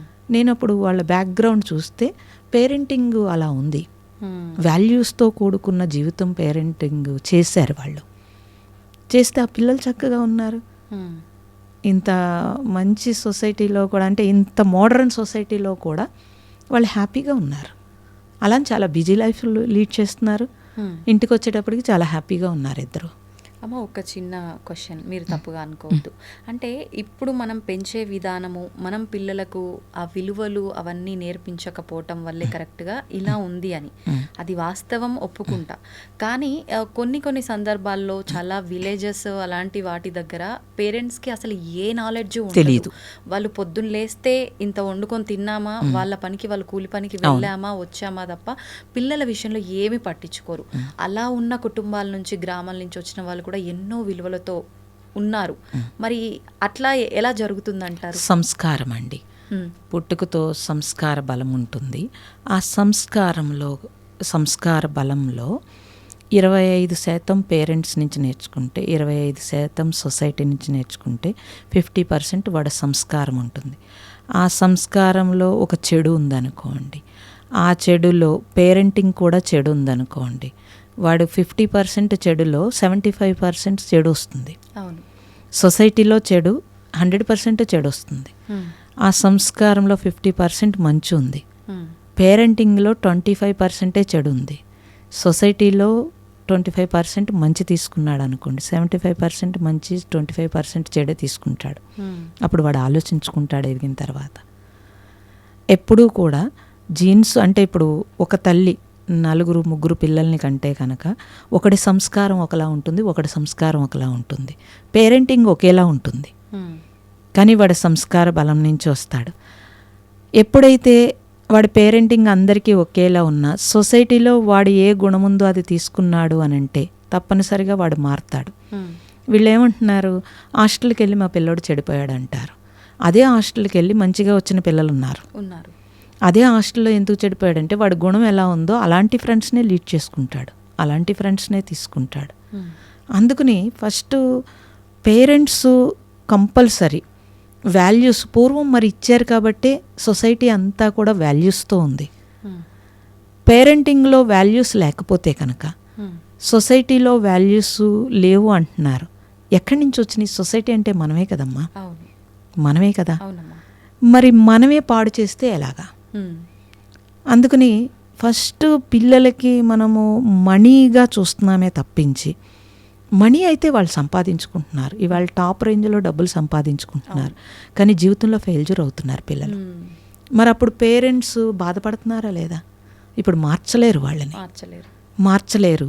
ఏ పేరెంటింగ్ కూడా పిల్లలు చెడిపోవాలని ఎవరూ అనుకోరు, వాళ్ళకి తెలియక అలా చేయొచ్చుగాక. నేనేమంటానంటే ఫస్ట్ పేరెంట్స్ చక్కగా మీకేం కావాలనే ఒక స్పష్టతతోటి మీరు కొంచెం ప్రశాంతతగా ఉండగలిగితే కనుక, మన పూర్వీకులు పెద్దలు వాళ్ళ జీవన విధానంలో అలా ఉన్నారు. వాళ్ళకి అనవసరమైన విషయాల జోలికి వాళ్ళు వెళ్ళలేదు. మనం వెళ్తున్నాం, 60 ఏళ్ళు వచ్చినా తలకి రంగేసుకుని పెళ్ళికి వెళ్ళాలి, 70 ఏళ్ళు వచ్చినా నువ్వు కిట్టి పార్టీకి వెళ్ళాలి. ఎందుకు వెళ్ళాలి? నువ్వు వెళ్తే ఏదో ఆనందం, అక్కడ ఏం ఆనందం ఉంది? నీ మోకాళ్ళు పనిచేయు, నడుము పనిచేయదు, తిన్నదేమో అరగదు సరిగ్గా.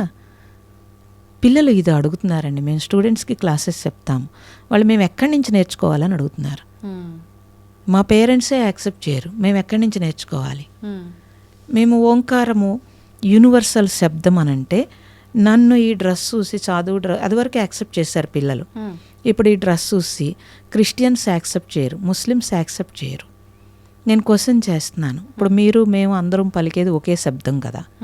మేము ఆ ఓం అంటున్నాము, మీరు అల్లాహూమ్ అంటున్నారు, మీరు ఆమెన్ అంటున్నారు. అకార ఉకార మకారముల కలయిక ఓం అయితే అందరూ అదే శబ్దం పలుకుతున్నాం కదా, మరి ఎలా వేరు అంటారు అని అంటే, మాకు మొదటి నుంచి అదే నేర్పారు. నువ్వు ప్రసాదం తినకు, నువ్వు హిందూతో ఉండకు, వాడు వేరు మేము వేరు అని. ఇప్పుడు నేను ఇంటికి వెళ్ళి ఓం అన్నానంటే వాళ్ళకి ఎక్స్ప్లెయిన్ చేయలేను, ఒప్పుకోరు అని చెప్తున్నారు. అంటే ఎక్కడ ఇది బీజం వేస్తున్నారు చెప్పండి? చిన్నప్పటి నుంచి అది ఏం బీజాలు అసలు? ఇవన్నీ చూస్తున్నప్పుడు తెలుస్తోంది. ఇప్పుడు రేపొద్దుట వాడు వాల్యూస్ లేకుండా పెరిగితే కనుక తప్పనిసరిగా వాడి లైఫ్లో వాల్యూస్ లేనప్పుడు వాళ్ళ పిల్లల్ని కూడా అలాగే పెంచుతారు.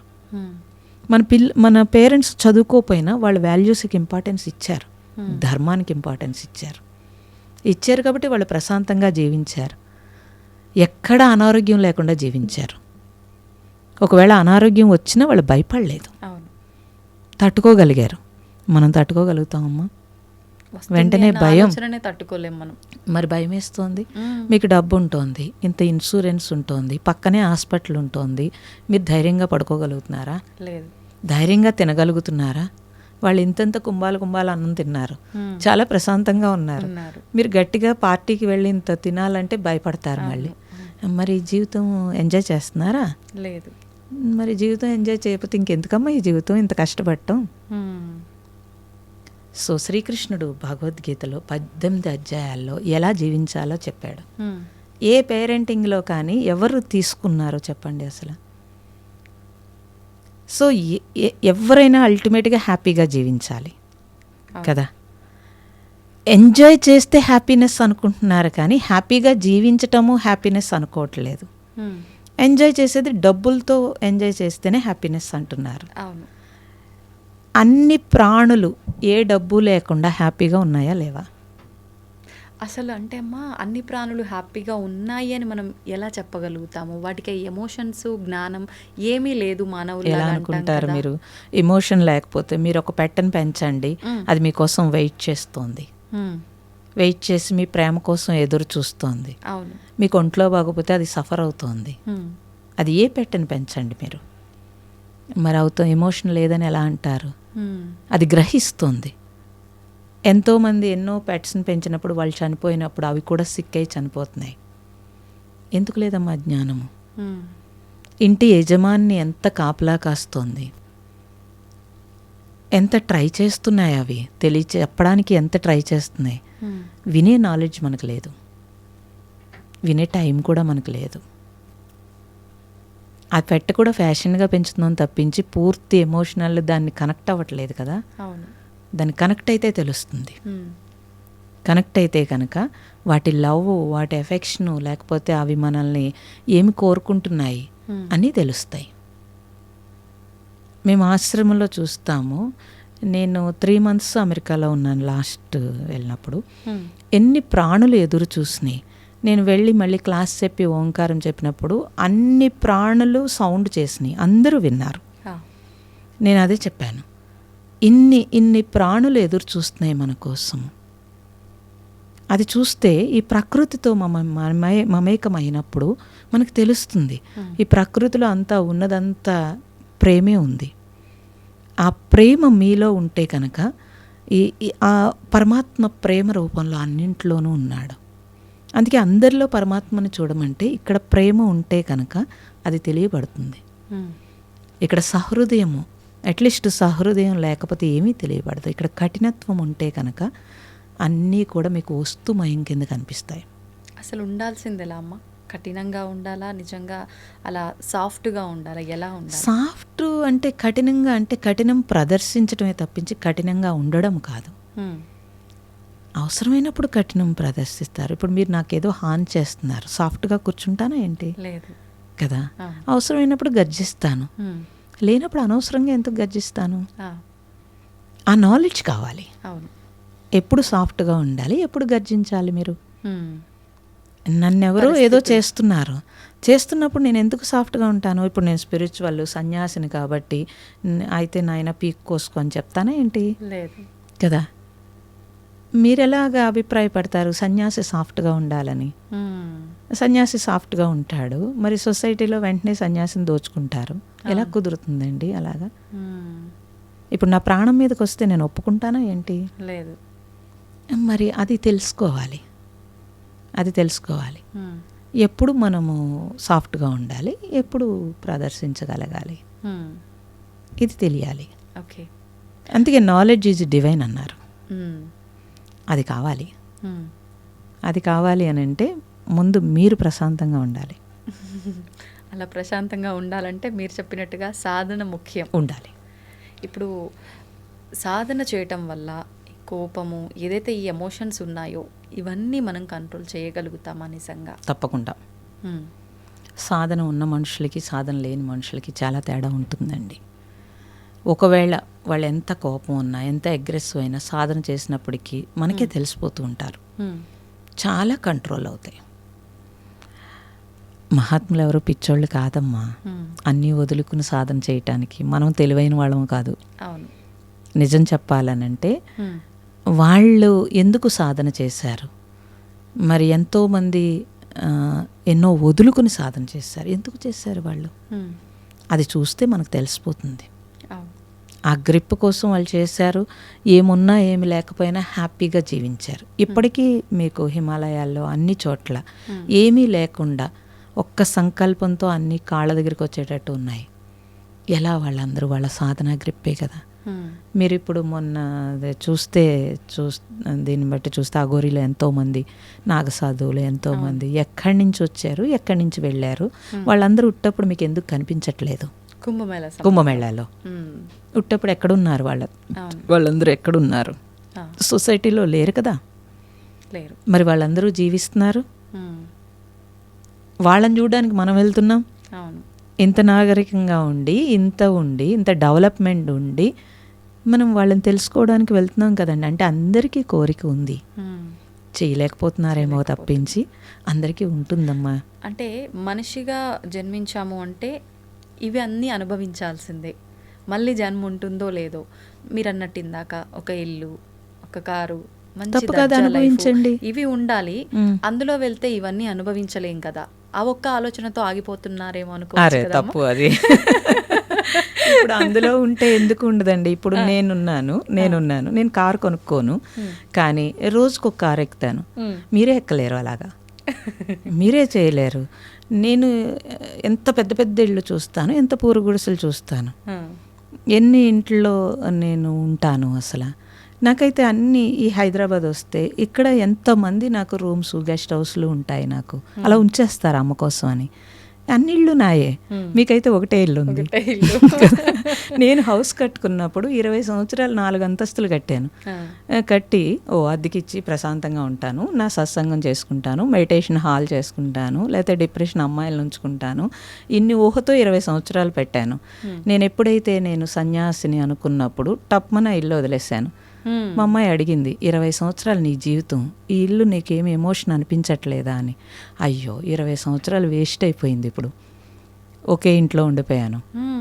ఇప్పుడు బోల్డ్ స్వేచ్ఛాజీవిని, బోల్డ్ ఇళ్ళు, అన్ని ఇళ్ళు నాయే. ఇప్పుడు మీ ఇంటికి వస్తే కాదంటారా ఏంటి నన్ను? అస్సలు కదా. మీకంటే కూడా మీరు మీ రూమ్ వదిలేసి నాకు ఇస్తారు. అవును. ఎలా ఇస్తారు? ఏది రాలేదు చెప్పండి? ఏది రాలేదు? అన్నీ వదిలేసి లోపల ఉంటాము, అన్నీ మన దగ్గరే ఉంటాయి. కానీ అంత ఈజీగా యాక్సెప్ట్ చేయలేకపోతున్నాం కదా. అదే సాధన కావాలి. 20 సంవత్సరాలు చెప్పారు ఆ ఇల్లును వదులుకోవడం, అంత ఈజీగా వదులుకున్నారు. ఆ వదులుకున్నది కూడా ఒకటి కాకపోతే అన్నీ నాయనే భావనలో ఉన్నారు. అంటే ఎగ్జాంపుల్ అలా చెప్పారు మీరు. మేము అంత ఈజీగా తీసుకోలేకపోతున్నాం. అందుకే సాధన కావాలి, దానికే సాధన కావాలి. నేను నాది అని వదిలేస్తే నన్నే చేరుకుంటావు అన్నాడు శ్రీకృష్ణుడు. మరి నేను నాది వదలడానికే కదా సాధన. దేనికి సాధన? దేనికి సాధనమ్మా? అది వదలడానికే కదా సాధన. నేను ఇప్పుడు చాలామంది అడుగుతారమ్మా, మీకు ఈ కారు కొంటాము, లేకపోతే ఇప్పుడేవో వచ్చినాయి కదా రకరకాలు, మీరు అందులోనే పడుకోవచ్చు, అందులోనే కిచెన్ ఉంటుంది, ఏవో చెప్తారు, నాకు చూపిస్తారు కూడా. ఎందుకు నాకు అలాగా? అది మీరు కొనిస్తారు, ఒకటే ఉంటుంది.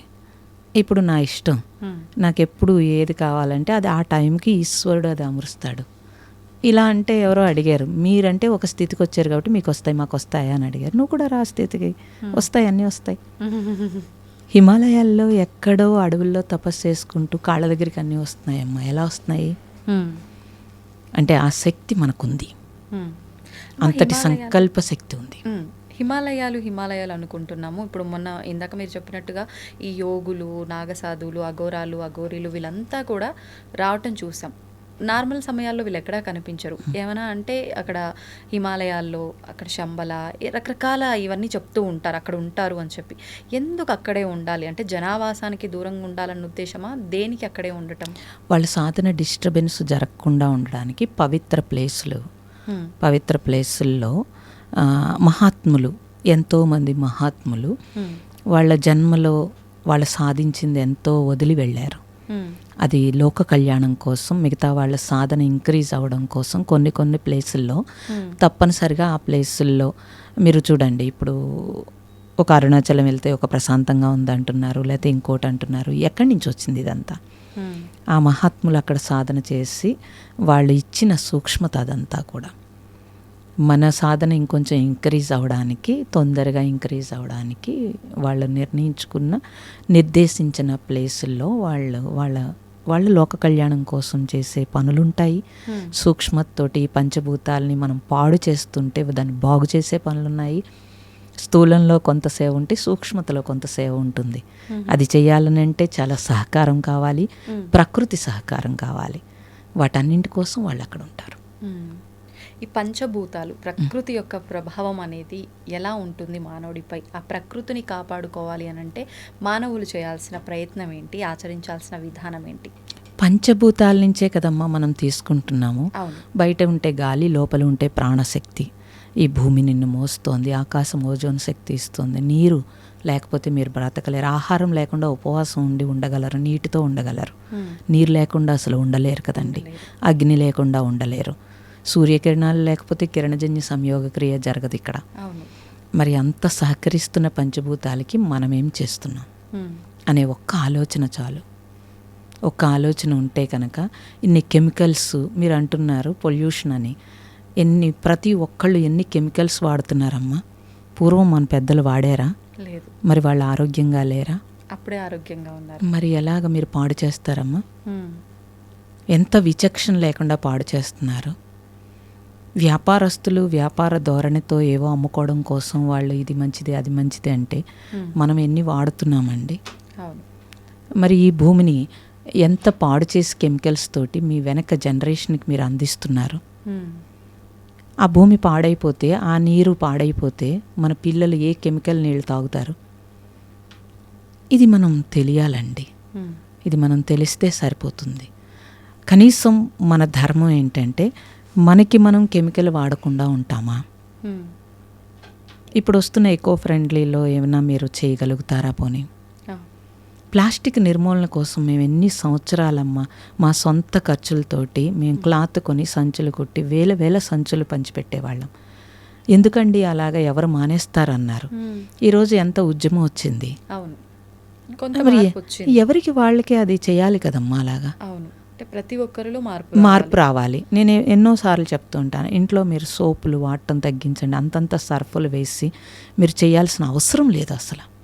ఎందుకు చేస్తున్నారు అంటే ఆ టైంకి నేను బజార్ నుంచి తెచ్చుకుంటాను, ఏదో యాంత్రికంగా పనిచేస్తాను, యాంత్రికంగా వాడేస్తూ ఉంటాను. అది ఎంతవరకు కరెక్ట్? మన పెద్దలందరూ కూడా ఈ పంచభూతాలకి అందుకే భూమాత అని చెప్పి వాళ్ళు దేవతల కింద ఆరాధించారు. ఎందుకని మన మైండ్లో దాని మీద రెస్పెక్ట్ రావడం కోసం. మనకిప్పుడు ఆ రెస్పెక్ట్ ఉందా? లేదు. అట్లీస్ట్ ఏం చేస్తామమ్మా అసలు? ఈ సొసైటీ పాడు చేయడం తప్ప మరి అది పాపం కాదా? నేనేం పాపం చేశానంటాడు. మరి నేనేం పాపం చేశానేంటి? పాపము చాలా సునిశ్చితంగా ఉంటుందమ్మా. అంటే దొంగతనం చేయడం, మర్డర్ చేయడమే పాపం అనుకుంటారు. మరి ప్రతి క్షణం చేసే పాపాలు, దుర్మార్గమైన పనులు మాత్రమే అవి మహాపాపాలు. ఇవి పాపాలు. రోజు మొత్తం మీద ఎన్ని పాపాలు చేస్తామండి. అలాగా ఇవన్నీ చూసుకుంటే తెలుస్తుంది. అట్లీస్ట్ ఏమీ చేయక్కర్లేదు, వేరే సాధన చేయక్కర్లేదు. నేను కనీసం నా సొంతంగా నేను పాపం మూటగట్టుకోకుండా వెళ్తానా లేదా ఇక్కడి నుంచి? అది కూడా స్పిరిచువల్లే. అది స్పిరిచువల్ కాదని ఎలా అనుకుంటారు? అలా చూస్తే ఈ పంచభూతాలు మనకి ఇచ్చినందుకు కృతజ్ఞతగా నేనేం చేస్తున్నాను అనే ఒక్క క్వశ్చన్ మనం వేసుకుంటే కనుక తప్పనిసరిగా పంచభూతాలకి సహకరిస్తారు మనుషులు. సహకరిస్తే చాలు. వేస్ట్గా లైట్లు వేసేస్తారు. ఆ లైట్ లేకపోతే మాకు కుదరదంటారు. అసలు మీకు తెలుసా, రీసెర్చ్లో తెలియచేశారు ఈ కళ్ళు ఎందుకు పోతున్నాయి. ఇదివరకు సూర్యకిరణాలు ఏ కాంతితో ఉన్నాయో ఆ కాంతితో బల్బు ఉండేది రెడ్ కలర్ తోటి. ఇప్పుడు ఎప్పుడైతే ఈ ట్యూబ్ లైట్లు వచ్చినావో ఆ కాంతికి ఆపోజిట్ కాంతి రావడం వల్ల ఈ కళ్ళు తీసుకోలేకపోతున్నాయి. ఆ రిఫ్లెక్షన్తో తొందరగా పాడైపోతున్నాయి. మరి ఎవరు పాటిస్తారండి? కొత్తగా రకరకాలైన లైట్లతోటి మనం ఉంటున్నాము. రేపు రొద్దుట మన కళ్ళు మనమే పాడు చేసుకుంటున్నాం కదా. మరి ఎలా ఇదంతా? పగలు కూడా లైట్ వేసుకోకుండా ఎవరో అడ్వర్టైజ్మెంట్ చేస్తారు, ఏంటి లైట్ లేకుండా చదివితే నీ కళ్ళు పోతాయని చెప్పి. ఆ లైటింగ్, ఎక్కువ లైటింగ్ తోటి నీ కళ్ళు పోతున్నాయి అనే విషయం కూడా మనకు తెలియట్లేదు. అసలు వెళ్ళి మంచం మీద పడుకునే బదులు బయట కూర్చొని చదువుకో, నువ్వు లైటింగ్ బాగుంటుంది. కాలంలో వీధి దీపాల కింద మరి చక్కగా చదువుకున్నారు కదా. వాళ్ళు ఎవరికి కళ్ళజోడలేదు. 100 సంవత్సరాలనే కళ్ళు బాగున్నాయి, మనకెందుకు పోయినవి? ఇప్పుడు అన్ని ఒకదాని తర్వాత ఒకటి ఎఫెక్ట్ అవుతూనే ఉన్నాయి. ప్రకృతి ఎఫెక్ట్ అయింది, మరి మనమే పాడు చేసుకుంటున్నామమ్మా అడ్వాన్స్ పేరు మీదుగా. అవును. అరే ఎలా కొత్తగా ఏది ఉన్నా అది మనకు కావాల్సిందే, దాన్ని ఖచ్చితంగా మనం ట్రై చేయాల్సిందే. ట్రై చేయడం తప్పు కాదు, ట్రై చేయొచ్చు, కానీ దానికి బానిస అవ్వకూడదు. సెల్ ఫోన్ వాడుతున్నారమ్మా, దానికి బానిస అవ్వకూడదు. అది ఉపయోగం వస్తువు చక్కగా కనిపెట్టారు, ఉపయోగం నువ్వు వాడుకో చక్కగా. ఎందుకు బానిస అవుతున్నాము? అదొక్కటే మనం చూసుకోవాల్సింది. నేను మోడర్న్గా ఉండడం తప్పని నేను చెప్పట్లేదు, నువ్వు ఉండు, కానీ దానికి బానిస అవ్వకు. ఇలా ఉంటేనే నాకు నచ్చుతుంది అని అంటే నువ్వు బానిస అయినట్టు లెక్క. ఎలా ఉన్నా నేను ఉండగలుగుతాను, అటు మోడర్నా ఇటు లేకపోతే ఎలా అయినా ఉండగలుగుతాను అన్నారనుకోండి, మీరు కంట్రోల్లో ఉన్నట్టు లెక్క. చాలా తక్కువ మంది ఉంటారు అలా. స్పిరిచువల్ అదే నేర్పుతోంది, అది తెలియట్లేదు. 60 ఏళ్ళు వచ్చాక స్పిరిచువల్ అనుకుంటున్నారు. జ్ఞానం నేర్పుతోంది స్పిరిచువల్. సో ఆ జ్ఞానం నేర్చుకోవడం మానేసి అదేదో వృద్ధాప్యంలో భగవంతుడు అనుకుంటున్నారు, అది తప్పు అంటున్నాను నేను. నువ్వు పూజ చేస్తే నీకు మనశ్శాంతిగా ఉంటుంది, దానికి చేయమన్నారు. నేను మోడర్న్గా చేయనని చెప్పి మళ్ళీ నువ్వు మనశ్శాంతి కోసం వెతుక్కుంటున్నావు కదా. మరి మన జీవన విధానంలో మనకు పెట్టేశారు ఇవన్నీ. నీకు ప్రొద్దుటే నీ మనశ్శాంతి కావాలి, నువ్వు ఎందుకని యుద్ధానికి వెళ్తున్నప్పుడు ఈ సంసారంలో రకరకాల యుద్ధాలు చేయాల్సి ఉంటుంది. నువ్వు ప్రశాంతంగా ఉంటే అవన్నీ ఎదుర్కోగలుగుతావు. నాలెడ్జ్ ఉంటే కనుక వాటన్నింటినీ సమయస్ఫూర్తితో చేసుకోగలుగుతావు. లేకపోతే ఎలాగమ్మా? అమ్మ, ఒక చిన్న డౌట్. ఇప్పుడు ప్రస్తుతం మనకు ఆధ్యాత్మికత గురించి, సనాతన ధర్మం గురించి, వీటన్నిటి గురించి, సాధన గురించి అయితేనేంటి, వీటి గురించి మనం ఎంత ఎక్కువగా వింటున్నామో మీడియా ద్వారా, అంత ఎక్కువగా ఇది చేస్తేనే ఇలా ఉంటాము, అది చేస్తేనే అలా ఉంటాము, అసలు మనము ఉన్నదానికి అర్థం ఇది, దీన్ని మనం తెలుసుకోవాలి, ఇలాంటివన్నీ కూడా రేజ్ అవుతున్నాయి, బయటకు వస్తున్నాయి. దాన్ని ఆచరించాలనే ఆలోచన కొంతమందిలో వస్తుంది. ఇదంతా మూఢనమ్మకం అనుకునే వాళ్ళు కొంతమంది ఉన్నారు. అయితే నాకు అనిపించింది ఏంటంటే, ఒకప్పటి కాలంలో వాళ్ళ పని వాళ్ళు చేసుకున్నారా, వాళ్ళ పనికి వాళ్ళు వెళ్ళారా, మళ్ళీ టైం ప్రకారంగా వండుకున్నారా, తిన్నారా, టైం ప్రకారంగా పడుకున్నారా తప్పితే, అంటే ఎక్కువగా దీపారాధనలు చేయటము, సాధనలు చేయటం కూడా చూసిన సందర్భాలు చాలా తక్కువ. పండగ వచ్చిందంటే ఇప్పుడు మనము రోజు చేసేదానికి కొంచెం భిన్నంగా ఎలా చేసుకుంటున్నామో, వాళ్ళు నిత్యము దీపారాధన లేని గృహాలు కూడా ఉన్నాయి. అంటే ప్రత్యేకించి కొన్ని వర్గాల వారు మాత్రమే నిత్య దీపారాధన ఆలోచించటము. మరి వాళ్ళు బాగానే ఉన్నారు కదా, ఇప్పుడు ఇవి చేయకపోవటం వల్లే ఈ సాధన, లేదంటే ఈ భక్తి, ఈ దీపారాధనలు ఇవి చేయకపోవటం వల్ల ఈ ఇబ్బందులు అని అంటే దాన్ని ఎలా తీసుకోవచ్చు అంటారమ్మా? ఇది చెయ్యకపోతే ఇది వస్తుందన్న తప్పండి. ధర్మాన్ని ఆచరించకపోతే, నువ్వు ధర్మంగా జీవించకపోతే నీకు ఘర్షణ వస్తుంది. ధర్మాన్ని ఆచరించేవాడికి ఆ ధర్మం వాడిని రక్షిస్తుంది, ధైర్యం వస్తుంది. పూర్వం వాళ్ళు ఏం చేసినా చేయకపోయినా ధర్మంగా జీవించారు, వాళ్ళ పాత్ర వాళ్ళు ధర్మంగా పోషించారు. ఇప్పుడు ధర్మం తప్పి నువ్వు దీపారాధన చేస్తానంటే అది ఎవరూ కరెక్ట్ అని ఎవరూ చెప్పట్లేదు, ఎక్కడా చెప్పట్లేదు, మీడియాలో కానీ ఎక్కడైనా చెప్పట్లేదు. ధర్మంగా ఉండు. అయితే దీపారాధన చేస్తే మంచిది, లేకపోతే ఇలా అనేది కనీసం వాళ్ళని కాసేపు అక్కడ కూర్చోబెట్టడానికేమో అని నేను అనుకుంటున్నాను. మేబీ అంటే మనస్సు వేగం కదా ఇప్పుడు, ఆ వేగాన్ని తగ్గించడం కోసం ఇంత చెప్పాల్సి వస్తుందేమో అనిపిస్తుంది నాకు. కానీ ఈ దీపారాధన ఇలా చేస్తే నీకు కలిసి వస్తుంది, అలా కలిసి వస్తుంది అని చెప్పడం తప్పు. అది తప్పు. ఒక దీపం ఆ జ్యోతిని మనం చూసేటప్పటికి ఒక ప్రశాంతత వస్తుంది. దాని తరంగము ఆ పరిసరాలను మారుస్తుంది. సో దాని దగ్గర నువ్వు కూర్చున్నప్పుడు ఒక ఏకాగ్రత వస్తుంది. దాన్ని చూసినప్పుడు తాను కాలి ఇతరులకు వెలుగునిస్తుంది. ఆ నాలెడ్జ్ మనకు వస్తుంది. అది మనం తెలుసుకుంటే మంచిది. అది మానేసి మనం చేస్తే అది కరెక్ట్గా వెళ్ళదు. సో సోషల్ మీడియా తీసుకుని ఎన్నని పాటించాలి అని క్వశ్చన్ అడుగుతారు చాలామంది. అంటే ఎవరికి తోచింది వాళ్ళు చెప్తున్నారు. ఏది వాస్తవం, మేము ఏది ఆచరించాలి, మీకేం కావాలి అది తెలుసుకోమంటాను ఫస్ట్. ఇప్పుడు మనం ఒక బుఫేకి వెళ్ళామనుకోండి, బోల్డ్ ఉంటాయి, అన్నీ తినలేం కదమ్మా. వెళ్ళి మనకేం కావాలనేది మన ప్లేట్లో మనం చూన్ చేసుకుంటున్నాం కదా. అలాగే సొసైటీలో అనేక రకాలు ఉంటాయి. మనకేం కావాలి ఫస్ట్, ఇది మనం చూన్ చేసుకుంటే సుఖపడతాం మనం. అది లేకపోతే కనుక కన్ఫ్యూజ్ అయిపోతారు. అందుకని మంచిది, అన్ని రకాలు వస్తాయి, కానీ నీకేం కావాలో తెలుసుకుని అప్పుడు దాన్నే చూన్ చేసుకుని నువ్వు ప్రయాణం చేయడం అనేది కరెక్ట్ పద్ధతి. అనేక రకాలు ఉండొచ్చు కాక, కానీ అవన్నీ మనకు అవసరం లేదు కదా. మనకేం కావాలి అది మనం తీసుకోవాలి ఫస్ట్. అలాగే ప్రయాణం చేస్తే సుఖంగా వెళ్తారు ఎవరైనా సరే. ఇప్పుడు ప్రతి ఒక్కరం కూడా మీరు చెప్పినట్టుగా ఆ సుఖమైన, సంతోషమైన ప్రతిదీ వాళ్ళలో వాళ్ళు వెతుక్కోవడం పక్కన పెట్టి భౌతికమైన విషయాలపైన, మనుషులపైన, భౌతికమైన వస్తువులపైన, వీటిపైనే సంతోషాన్ని కానీ ఆ సుఖాన్ని కానీ ఉంది అని చెప్పి భావిస్తున్నాం. ఆ ఆలోచన నుంచి ఎలా బయటికి వస్తామంటారు? అది టెంపరీ అని తెలుస్తూ ఉంటుందమ్మా మనకి ఎలాగోను. అవును, తెలిసినప్పుడు అట్లీస్ట్ ఈ భౌతిక సుఖం వాళ్ళకి కూడా తెలుస్తూ ఉంటుంది. ఇది కాదని అందుకే బోర్ కొట్టేస్తుంది. అవును, బోర్ కొట్టి వస్తువులను మారుస్తున్నారు, బోర్ కొట్టి మనుషులను మారుస్తున్నారు, బట్టలు మారుస్తున్నారు, అన్నీ మారుస్తున్నారు కదా. అంటే బోర్ కొడుతోంది కాబట్టి అది చూసుకున్నప్పుడు ఏది మనకి సుఖాన్ని ఇస్తోంది, ఇది టెంపరీ కదా. పర్మనెంట్ ఏది? ఇప్పుడు అద్దింట్లో ఉంటూ ఉంటారు, పర్మనెంట్ ఇల్లు కట్టుకోవాలని మీకు ఎందుకు అనిపిస్తోంది? ఇంకా తిరగలేము, ఇలా కాదు, ఇది ఈ ఇంట్లో ఉంటూ ఉంటే ఏవో ఇబ్బందులు వస్తున్నాయి, లేకపోతే ఏదో వస్తుంది, మనకంటూ ఒక పర్మనెంట్ కావాలనిపిస్తుంది. అలా మనిషి తప్పనిసరిగా అన్ని ప్రాణుల్లోంచి వచ్చి ఈ మానవ జన్మలో ఆ జ్ఞానము, ఆ సోల్ వెతుక్కుంటోంది ఒక పర్మనెంట్ కోసం. ఇంకా అస్తమాను పుట్టి సచ్చి గోల నాకు వద్దురా నాయనా, జ్ఞానం ఉన్న జన్మకు వచ్చావు నువ్వు, చక్కగా అలా ఉండమని లోపల సోల్ ఘోషిస్తోంది. అది వినగలిగితే కనుక, దానివైపు వెళ్ళగలిగితే కనుక, మీరేమీ ఎత్తుక్కోకలేదు, దానివైపు వెళ్ళగలిగితే మీ సోల్ ఏం చెప్తుందో అది మీరు వినగలిగితే కరెక్ట్గా జర్నీ చేస్తారు. అది అన్వేషిస్తోంది. ఎందుకనే ఇన్ని జన్మల నుంచి వచ్చింది కాబట్టి అట్లీస్ట్ మానవ జన్మలోనైనా సరే విడుదల కోసమే వచ్చింది ఈ జన్మకి. అది మీరు తెలుసుకోగలిగితే పాపం సోల్ని చాలా మనం ఇబ్బంది పెడుతున్నామని తెలుస్తుందమ్మా.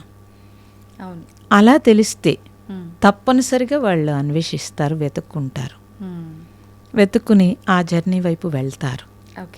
ఫస్ట్ అందుకని ఆత్మోన్నతి, మీరన్న ఆత్మోన్నతి అంటే ఆత్మకి ఉన్నతి ఏంటండి?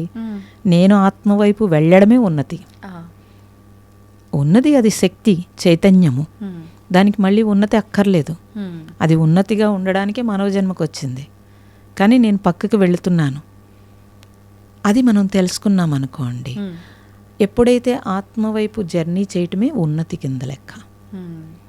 అంటే మనం ఏది చేసినా కూడా బాహ్యంగా మనం ఏ రియాక్షన్స్ చూపిస్తున్నామో అది కాకుండా ఆత్మ ఆనందం, ఆత్మ సంతృప్తి, నీ సంతృప్తి అంటారు కదా, అది కలిగినప్పుడే అది నిజమైన ఆనందం అనిపిస్తుంది. ఇప్పుడు శాశ్వతంగా ఉంటుంది, అది శాశ్వతంగా ఉంటుంది. ఇప్పుడు మీకు ఏం చేసినా అసంతృప్తిగానే ఉంది. అవును, ఈ అసంతృప్తి ఎక్కడి నుంచి వస్తుంది అంటే మీరు రియల్గా వెళ్ళట్లేదు కాబట్టి అసంతృప్తి వస్తుంది. ఇప్పుడు కోరిక కూడా ఎక్కడి నుంచి పుడుతుందండి? అసంతృప్తి నుంచే పుడుతుంది. మీరు జాబ్ చదువుకోవడమే ముఖ్యం అనుకున్నారు, తర్వాత జాబ్ రావడమే ముఖ్యం అన్నారు, మళ్ళీ తర్వాత ప్రమోషన్ రావడమే ముఖ్యం అనుకున్నారు, మళ్ళీ ఆ ప్రమోషన్ నుంచి ఇంకొంచెం ప్రమోషన్ అలా వెళ్ళి రిటైర్ అయిపోయారు. రిటైర్ అయిపోయిన తర్వాత ఇప్పుడు ఏం చేస్తున్నారు? మళ్ళీ మీరు మళ్ళీ వెతుకుతున్నారు. ఏం వెతుకుతున్నారు? అప్పుడు రిటైర్ అయిపోయాను కాబట్టి ఇప్పుడు నేను స్పిరిచువల్లోకి వెళ్తాను. వెతుకుతున్నారా? వెతకట్లేదా? వెతుకుతున్నారు. అంటే ఇంకా ఆగలేదు కదండి. ఆగలేదు. అవును. అంటే ఆఖరి నిమిషం వరకు కూడా ఏదో ఒకటి వెతుకుతున్నారు కదా, వెతుకుతూనే ఉంటాం. వెతుకుతున్నారు. అవును. అదే ఒక బ్రహ్మచారి అంటే స్పిరిచువల్లోకి వచ్చాడు, ఏదో చదువుకున్నాడు, కాదు నాకు ఇది కాదు జీవితం అని అన్వేషణ మొదలుపెట్టాడు. మొదలుపెట్టి పోనీ ఒక గురువు అయ్యాడు, లేకపోతే ఒక సాధువు అయ్యాడు, లేకపోతే ఒక ఆశ్రమంలో ఉన్నాడు అనుకుందాం. పోనీ ఇంక వాడు వెతకట్లేదు కదా, ఆగాడు అక్కడ. అవును. ఆగి తాను తెలుసుకున్నది బోధిస్తున్నాడో, లేకపోతే తాను తృప్తిగా ఉంటున్నాడో, లేకపోతే ఈ సొసైటీకి ఏదో సేవ చేస్తున్నాడో, లేదా సొసైటీ కాకపోతే సూక్ష్మతలో సేవ చేస్తున్నాడో, సెల్ఫ్ సాటిస్ఫాక్షన్తో జీవిస్తాడు మనీ లేకపోయినా. మరి ఎలా జీవించగలుగుతున్నారు? ఈ రెండింటికి తేడా తెలిస్తే ఇప్పుడు మేము కూడా జర్నీ స్టార్ట్ చేసాము. చదువుకోవాలి, లేకపోతే జాబ్ చేయాలి, లేకపోతే డబ్బులు సంపాదించాలి, ఇల్లు కట్టుకోవాలి అని. అందులో సాటిస్ఫాక్షన్ లేదు అని తెలిసినప్పుడు, ఈ జర్నీలోకి వచ్చినప్పుడు, ఇందులో సాటిస్ఫై అయినప్పుడు ఇక్కడ ఆగేమా లేదా? ఇంకా ఆగి అయ్యో మనం ఎంత కష్టపడ్డాము, ఎవరైనా ఇంత కష్టపడకుండా ఉండాలంటే మనకు తెలుసున్న విషయాన్ని తెలియచేస్తే సరిపోతుంది అనిపిస్తుంది. కొన్నాళ్ళకి ఇది కూడా అనిపించదు, కొన్నాళ్ళకి ఇది కూడా తగ్గిపోతుంది. తగ్గిపోతే కనుక మనకి మనము సాటిస్ఫాక్షన్గా ఉండడమే ఉంటుంది. ఆ భగవాన్ చెప్పాడు అదే ఉండడము అంటే. ఊరక ఉండడం అంటే ఖాళీగా ఉండడం అని కాదు, నువ్వు నీతో ఉండడం అని. నేను నాతో ఉండడం అనేది చాలా హ్యాపీనెస్ని ఇస్తుంది. మనుషులందరూ అన్నీ పెట్టుకుని వాళ్ళతో ఉండకుండా ఇబ్బంది పడుతున్నారు. అన్నీ ఉంటున్నాయి, ఎవరికి హ్యాపీనెస్ ఉంది చెప్పండి? లేదు. మరి మళ్ళీ అన్వేషిస్తున్నారు స్పిరిచువల్ అని చెప్పి. డబ్బుంటే ఆనందం అనుకుంటారు, మరి అది ఆ డబ్బు మరి సంపాదిస్తారు, అయినా ఆనందం ఉండదు. ఇప్పుడు మీరు అలా అయితే బిల్ గేట్స్ లేకపోతే టాటా వాళ్ళు అందరూ బోల్డ్ ఆనందం పొందాలి కదమ్మా. అవును. మళ్ళీ వాళ్ళు పొందట్లేదు కదా. అంటే డబ్బుతో ఆనందం కలిగిస్తుందేమో కానీ అది శాశ్వతం కాదు. డబ్బుతో సౌకర్యం వస్తుంది, భోగం వస్తుంది, కానీ పూర్తిగా తృప్తి అయితే రాదు.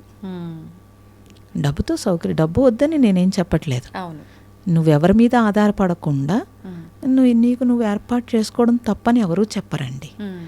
డబ్బుతో ఆనందం వస్తుందండం తప్పు. అది అంటే నీకు కావాల్సినవి ఇవ్వడానికి అది మాధ్యమం కింద ఉపయోగించుకుంటున్నాం మనం తప్పనిసరిగా. అవసరం అంతే, అది అవసరం. వస్తువు ఎలా అవసరమో అది కూడా అవసరం. అది తెలిస్తే చాలు. అప్పుడు ఎంత అవసరమో తెలుస్తుంది. ఎంత అవసరమో తెలిస్తే ఇంత పరుగు ఉండదు.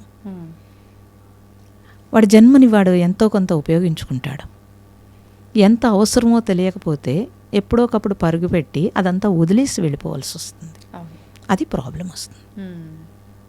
అమ్మ, ప్రస్తుత రోజుల్లో చూసుకుంటే ఒకప్పటి కాలంలో అసలు ఈ విడాకులు అనే కాన్సెప్టే మన ధర్మంలో లేదు అసలు. ఎప్పుడు కూడా అంటే ముసలి వయసు వచ్చి ఎవరో ఒకరు వెళ్తే తప్ప వాళ్ళు ఒంటరిగా ఉండేవాళ్ళు కాదు, ఒకరినొకరు విడిచి.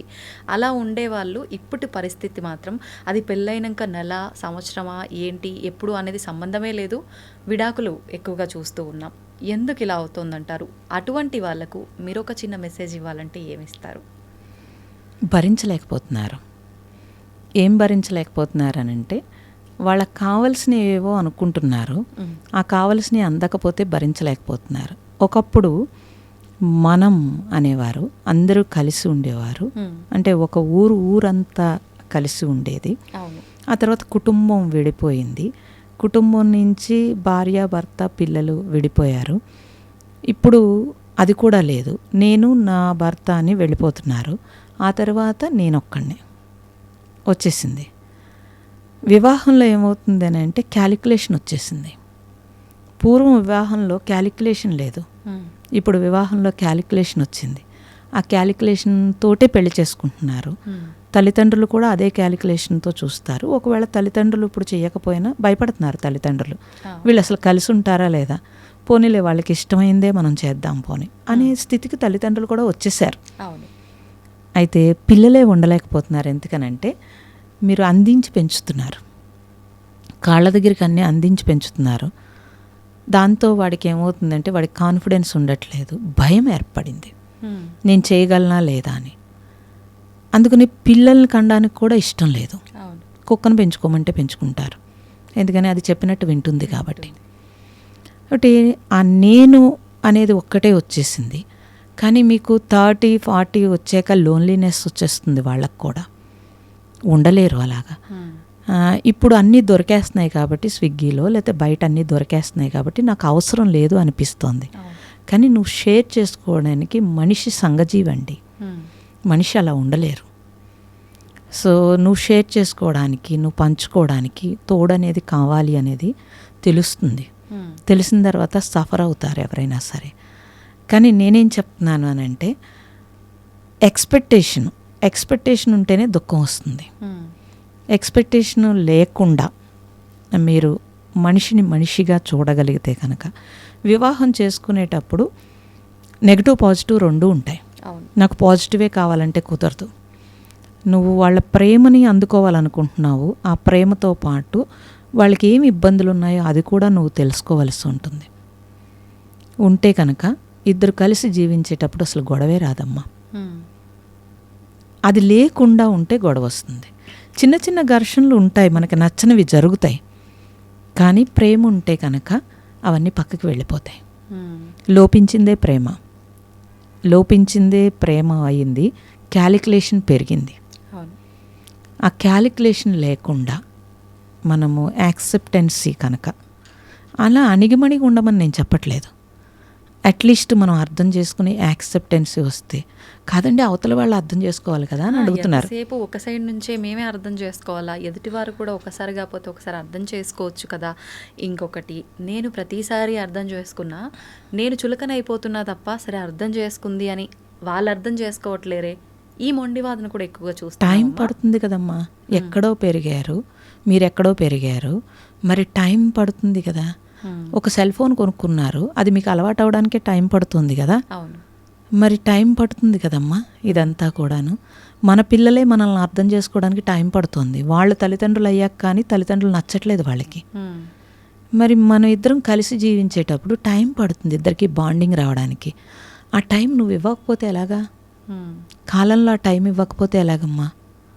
ఇవ్వడం మానేసి నువ్వు నాకు అక్కర్లేదనే పరిస్థితికి వచ్చేస్తే ఎలా అవుతుంది అది?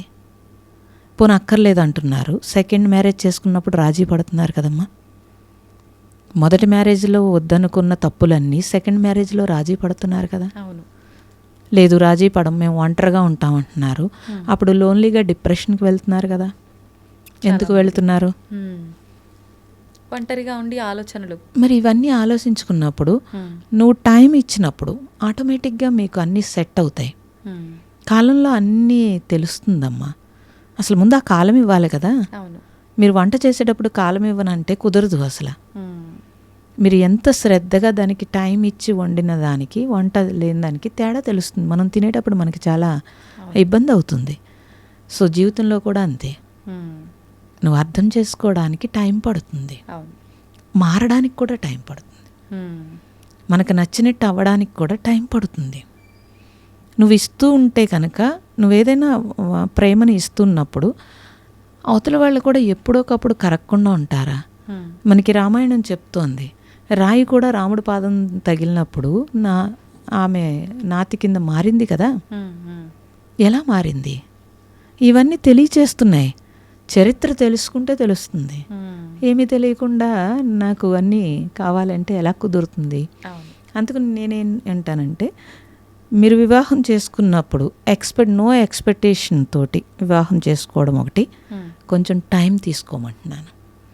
కొంచెం టైం తీసుకుని అప్పుడు కూడా మీకు సూట్ అవ్వకపోతే అప్పుడు మీరు నిర్ణయించుకోండి అంటాను. ఇంకొకటి, అర్థం చేసుకోవడానికి ఆ టైం ఇవ్వడంతో పాటు ఒకరికొకరు టైం ఇవ్వకపోవడం కూడా ఈ గొడవలకు దారి తీస్తుందేమో కదమ్మా. ఒకరికొకరు టైం ఇచ్చుకోకపోవడం ఒకటి.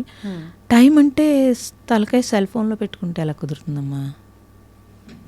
టైం లేదనడానికి లేదు. ఎవరి సెల్ వాళ్ళు పట్టుకుని కూర్చుంటే ఏం టైం ఇస్తారు? వాళ్ళ వంక ఏం చూస్తారు చెప్పండి. అంటే మీరు ఇందాక అన్నట్టు ఏది ప్రతి వస్తువు ప్రతి సిచ్యువేషన్ బోరు కొట్టినట్టు మనిషికి మనిషి మాటలు కూడా బోరు కొట్టే పరిస్థితి వచ్చి, అంటే మొబైల్ చూస్తుంటే 1,00,000 ఉంటాయి అందులో. అంటే కొన్ని చూస్తే నవ్వుతాము, కొన్ని చూస్తే ఇంకేదో, ఇంకొన్ని చూస్తే ఇంకేదో.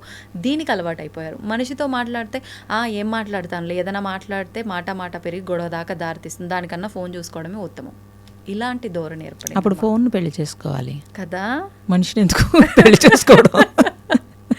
అది నిజమమ్మా. అది అటు నుంచి ఏమీ రాదు, ఆ. అందుకు నచ్చుతోంది. అంటే అది మాట్లాడలేదు return లో. మాట్లాడలేదు కాబట్టి అందుకు నచ్చుతోంది కదా. అదే. అప్పుడు వివాహం చేసుకుని నువ్వు ఫోన్ చేసుకోవడం ఎందుకు? అది తీసేసి అసలు మానేస్తేనే బెటర్ కదా, ఇంకొకళ్ళ జీవితం నాశనం చేయక్కర్లేదు. ఈ మధ్యకాలంలో ఒక వీడియో చూసామ్మా నేను. ఉమ్. హస్బెండ్ పెద్ద ఆయన ఫోన్ చూస్తూ ఉన్నాడు ఎంతసేపు ఆ ఉయ్యాల్లో కూర్చొని. ఆయన్ని చూస్తూ వాళ్ళ కొడుకు కూడా సేమ్ అదే విధానం ఫాలో అవుతున్నాడు. ఈ పెద్ద అయిన వైఫ్ అంటే ఈ అబ్బాయి వాళ్ళ మదరు, ఆల్రెడీ ఈయన కూడా పెళ్ళైపోయింది, తను వెళ్ళి ఏదో మాట్లాడడానికి ప్రయత్నించింది, కానీ ఆయన పట్టించుకోకుండా ప్రతిసారి అలా ఫోన్లో చూస్తూ ఉండడం. ఆమె తీసుకొని వెళ్ళి తాళి, అది పసుపు కొమ్ము ఉంటుంది కదా, అది ఫోన్కి కట్టిస్తుంది అనమాట. అంటే నీకు మనుషులతో అవసరం లేదు, నువ్వు ఫోన్నే పెళ్లి చేసుకో అని చెప్పి. వెంటనే అక్కడ వాళ్ళ అబ్బాయి కూడా అదే ఫాలో అవుతున్నాడు కదా, వాళ్ళ కోడల సైడ్ ఒక లుక్ ఇస్తాడు అనమాట. అంటే ఏది ఎవరు ఆచరిస్తే అలా ఫాలో చేస్తారు. ఇందాక మీరు చెప్పినట్టుగా ఇంట్లో పెద్దవాళ్ళు ఏ విధానం అయితే ఫాలో అవుతారో అది తప్ప ఒప్ప ఏమీ ఉండదు, అది ఫాలో అవుతారు. నిజంగా అలాంటి వాళ్ళు ఫోన్నే పెళ్లి చేసుకోవాలి. అది నడుస్తుంది. మెయిన్ ఒక రిలేషన్ లో ఉండాల్సింది అర్థం చేసుకోవడము, అంతే, టైం ఇవ్వడం, ఈ రెండు ఇవ్వాల్సింది ఉండాలి. దానికన్నా ముందు ఆ ఓపిక సహనం ఉంటేనే ఈ అర్థం చేసుకునేది కూడా అలవరుతుంది. అవును అమ్మ, స్ట్రెస్ అదొక పెద్ద భూతం, ఇప్పుడు ఒక పెద్ద సమస్య. అది నిజంగా సమస్యలకే సమస్య ఏదైనా ఉందా అంటే అది ఇప్పుడు స్ట్రెస్సే. దానివల్ల మనశ్శాంతి లేకుండా ఉండటం, మామూలుగా ఇలా మనశ్శాంతి లేకపోవడం అనేది ఒక ఫ్యామిలీ ఉండి ఆ రెస్పాన్సిబిలిటీస్ అన్నీ బ్యాలెన్స్ చేయలేక, అన్ని ఆర్థిక పరంగా కానీ ఏ రకంగా అయిన ఇబ్బందులు ఉంటే అటువంటి వాళ్ళకి స్ట్రెస్ ఉంటుందేమో, మనశ్శాంతి ఉండదేమో. ఇప్పుడు అలా కాదు, చిన్న వయసు పిల్లల నుంచి కూడా ప్రతి ఒక్కరూ స్ట్రెస్కి ఫీల్ అవుతున్నారు. ఎందుకు అంటే ఏమీ ఉండదు, ఆ చిన్నదాన్ని కూడా వాళ్ళు పెద్ద దానిలో తీసుకోవడము, స్ట్రెస్ ఫీల్ అవ్వడము. ఇలా చాలామంది సూసైడ్ దాకా వెళ్ళిన వాళ్ళు కూడా ఉన్నారు. మీరు ఒక 90 మందికి పైగా స్ట్రెస్ నుంచి విముక్తి చెందేలా చేసి మళ్ళీ వాళ్ళ ఫ్యామిలీస్కి వాళ్ళని నార్మల్ స్థితిలో అప్పచెప్పడం జరిగింది. ఒక సింపుల్గా ఒక 2-3 టిప్స్ ఏమన్నా దాని నుంచి బయటపడాలి అని అంటే ఏం చేయొచ్చు, వాళ్ళ డైలీ లైఫ్ని ఎలా మార్చుకోవచ్చు? అసలు స్ట్రెస్ దేనికి వస్తుంది వాళ్ళకి చూసుకోవాలమ్మా. ఎక్కడైతే స్ట్రెస్ వస్తుందో ఆ విషయాలు కొంచెం దూరంగా ఉండటం మంచిది, కానీ ఒప్పుకోరు అలాగా. దాని మీదే ఫోకస్. అంటే స్ట్రెస్ ఎప్పుడు వస్తుందంటే కొంతమందికి వాళ్ళు అనుకున్నది అయిపోయే వరకు వేగం తగ్గదు, మైండ్ వేగము. పూర్వం ఎవరికి స్ట్రెస్ లేదు కదమ్మా. మన జీవన విధానంలో ఆ స్ట్రెస్ రాకుండా ఉండడానికి లైఫ్ స్టైల్లోనే మనకి డిజైన్ ఉంది అలాగా. మీరు జపం చేశారనుకోండి, కొద్దిసేపు ప్రశాంతత వస్తుంది. ఒక దీపం వెలిగిస్తే కొద్దిసేపు ప్రశాంతత వస్తుంది. అంటే రోజు మొత్తంలో మీరు ఆహారం అలసిపోయారనుకోండి, శరీరం అలసిపోతే వెంటనే పడుకుని రెస్ట్ తీసుకుంటున్నారు. మరి మైండ్కి రెస్ట్ ఎప్పుడు ఇస్తున్నారు? అసలు రెస్ట్ అని చెప్పి మంచమే పడుకుని సెల్ ఫోన్ చూస్తారు. అవును, మరి రెస్ట్ అవుతుందా, వేగం అవుతుందా? వేగమే. మరి అప్పుడు మీరు ఒక్కసారి కూడా మీ మైండ్ని పట్టించుకోకపోతే స్ట్రెస్ వస్తుంది. అందుకు నేనేమంటున్నానంటే, మీరు శరీరం ఎలా అయితే రెస్ట్ కావాలని అనిపిస్తుందో మైండ్ కూడా రెస్ట్ ఇవ్వాలి అన్నది ఫస్ట్ తెలియాలి. ఇది సింపుల్. అసలు ఆ రెస్ట్ ఇవ్వాలి అని అంటే నేను ఎలా అయితే నా మైండ్ కామ్ అవుతుంది అది మీరు చూసుకోవాలి. అది బుక్ చదువుకుంటారా, మొక్కల్లోకి వెళ్తారా, లేకపోతే వంట చేస్తారా, కొంతమందితో మాట్లాడితే వాళ్ళకి బాగుంటుంది, లేకపోతే ఎలా అయితే బాగుంటుంది, ఎలా అయితే మీకు ఆ మైండ్కి హ్యాపీగా అనిపిస్తుంది, లేదా ఎలా అయితే అసలు పూర్తిగా రెస్ట్ దొరుకుతుంది. ఇది మీరు ఎవరి జీవితంలో వాళ్ళు ఎవరికి ఒకే టెక్నిక్ అందరికీ పనిచేయదమ్మా. వాళ్ళు చూసుకోవాలి. చూసుకుని చక్కగా ఆ రోజంతా నా మైండ్ని ఇంత వేగంగా నడుపుతున్నాను కాబట్టి అట్లీస్ట్ నా మైండ్ కోసం నా టైము కనీసం 10 నిమిషాలు ఇస్తాను, పావుగంట ఇస్తాను. చిన్న ట్రిప్పు. ఈ 10 నిమిషాలు, ఈ పావుగంటలో నేను రొటీన్ పని చేయను, ఇంకా అలానే కొత్త పని కూడా చేయను. ఎలా అయితే నాకు నా మైండ్కి పీస్గా అనిపిస్తుంది అదే చేస్తాను అని కనీసం ఒక నెల రోజులు చేసి చూడండి అంటాను నేను. మీరు వద్దన్న టైంకి మీ మైండ్ అక్కడికే వచ్చేస్తుంది. ఆ తర్వాత ఏం చేస్తుందంటే మీరు ఎక్కువ స్ట్రెస్ పెట్టే కొలది అదే చెప్తుంది, నువ్వు ఆపు ఇంకా అని చెప్పి. మేము ఆశ్రమంలో చేసేది అదే చేస్తాం. తర్వాత కాన్ఫిడెన్స్ పెరిగేటట్టుగా వాళ్ళకి పనులు అప్పు చెప్తాం. అసలు మేము చేయలేము, మేము చెందలేము అనుకున్నవన్నీ చేయిస్తాను. లేడీస్ వచ్చి పార పట్టుకుని గుణపం పట్టుకుని లేకపోతే అన్ని పనులు ప్రతి పని నేర్చుకుంటారు. హా. కాన్ఫిడెన్స్ పెరిగితే కనుక స్ట్రెస్ లెవెల్ తగ్గుతుంది, భయం పోతుంది. First okay. వాళ్ళ మీద వాళ్ళకి భయం పోతుంది. భయమే స్ట్రెస్ కారణం. భయము స్ట్రెస్ కారణము, మైండ్ వేగము స్ట్రెస్ కారణం. ఈ రెండే ఉంటాయి. ఓకే. ఈ రెండింటిని మనము బ్యాలెన్స్ చేయగలిగితే కనుక లైఫ్లో ఎప్పుడు స్ట్రెస్ రాదు. పరిస్థితిలో ఇబ్బందులో ఏమొచ్చినా కాసేపు స్ట్రెస్ అనిపించినా వెంటనే బ్యాలెన్స్ చేసేసుకోగలుగుతాడు. బాడీకి మీరు గుడ్ ఫుడ్ లేకపోతే గుడ్ హెల్త్ అని అన్నీ ఇస్తున్నారు కదమ్మా, మైండ్కి కూడా ఇవ్వాలి అని చెప్తున్నాను నేను. మైండ్కి కూడా మీరు ఇస్తే మొత్తం మైండే ఈ బాడీని నడుపుతోంది కదా, అప్పుడు ఈ మైండ్ని మీరు కాపాడితే కనుక లైఫ్ లాంగ్ స్ట్రెస్ లేకుండా ఉంటారు. ఎవరు మైండ్ని కాపాడాలనుకోవట్లేదు, బాడీనే కాపాడాలనుకుంటున్నారు. అదొక్కటే తీసేయాలి. ఈ మైండే ఈ బాడీని కదుపుతోంది కాబట్టి ఈ మైండ్ని మనం జాగ్రత్తగా చూసుకోవాలి అనే ఒక్క చిన్న విషయం మీరు గుర్తుపెట్టుకుంటే లైఫ్ లాంగ్ మీ మైండ్ జాగ్రత్తగా ఉంటుంది. తద్వారా మీరు బాగుంటారు. ఓకే. అంటే శరీరపరంగా ఎలాంటి జాగ్రత్తలు తీసుకుంటున్నామో అసలు ముందు ఫోకస్ పెట్టాల్సింది మైండ్ మీద. మైండ్ పరంగా. అది ఒత్తిడికి గురవుతోందా, అది ఒత్తిడికి గురవుతోందా, ఏం చేస్తోంది, ఏది ఇబ్బంది పడుతోంది. ఎవరినో చూస్తే మనకు అసూయ వస్తుంది, ఎందుకండి మనం వెళ్ళడం కదా. ఓ పార్టీకి వెళ్ళాం, మనకు అసూయ వస్తుంది, ఇలా నాకు లేదే అనిపిస్తోంది. మైండ్కి స్ట్రెస్ ఇస్తున్నారు మీరు. అప్పుడు అంత హయ్యెస్ట్ పార్టీకి మానేసి నువ్వు లోయెస్ట్ పార్టీకి వెళ్ళాలి అన్నాను అనుకోండి, నచ్చదు, అస్సలు నచ్చదు. అంటే మీ మైండ్ని మీరే నలుపుతున్నారు కదా. అలా ఎందుకు? అప్పుడు ఇంటికి వచ్చి గొడవ పెట్టుకుంటారు. వాళ్ళు అలా ఎంత బాగున్నారు, మనం ఎందుకు బాగాలేదు, నువ్వు ఇలా చేసే వల్ల, అప్పుడెప్పుడో వ్యాపారంలో పోవడం వల్ల, లేకపోతే ఇలాగా మళ్ళీ ఇంకొంచెం స్ట్రెస్ ఇచ్చారు.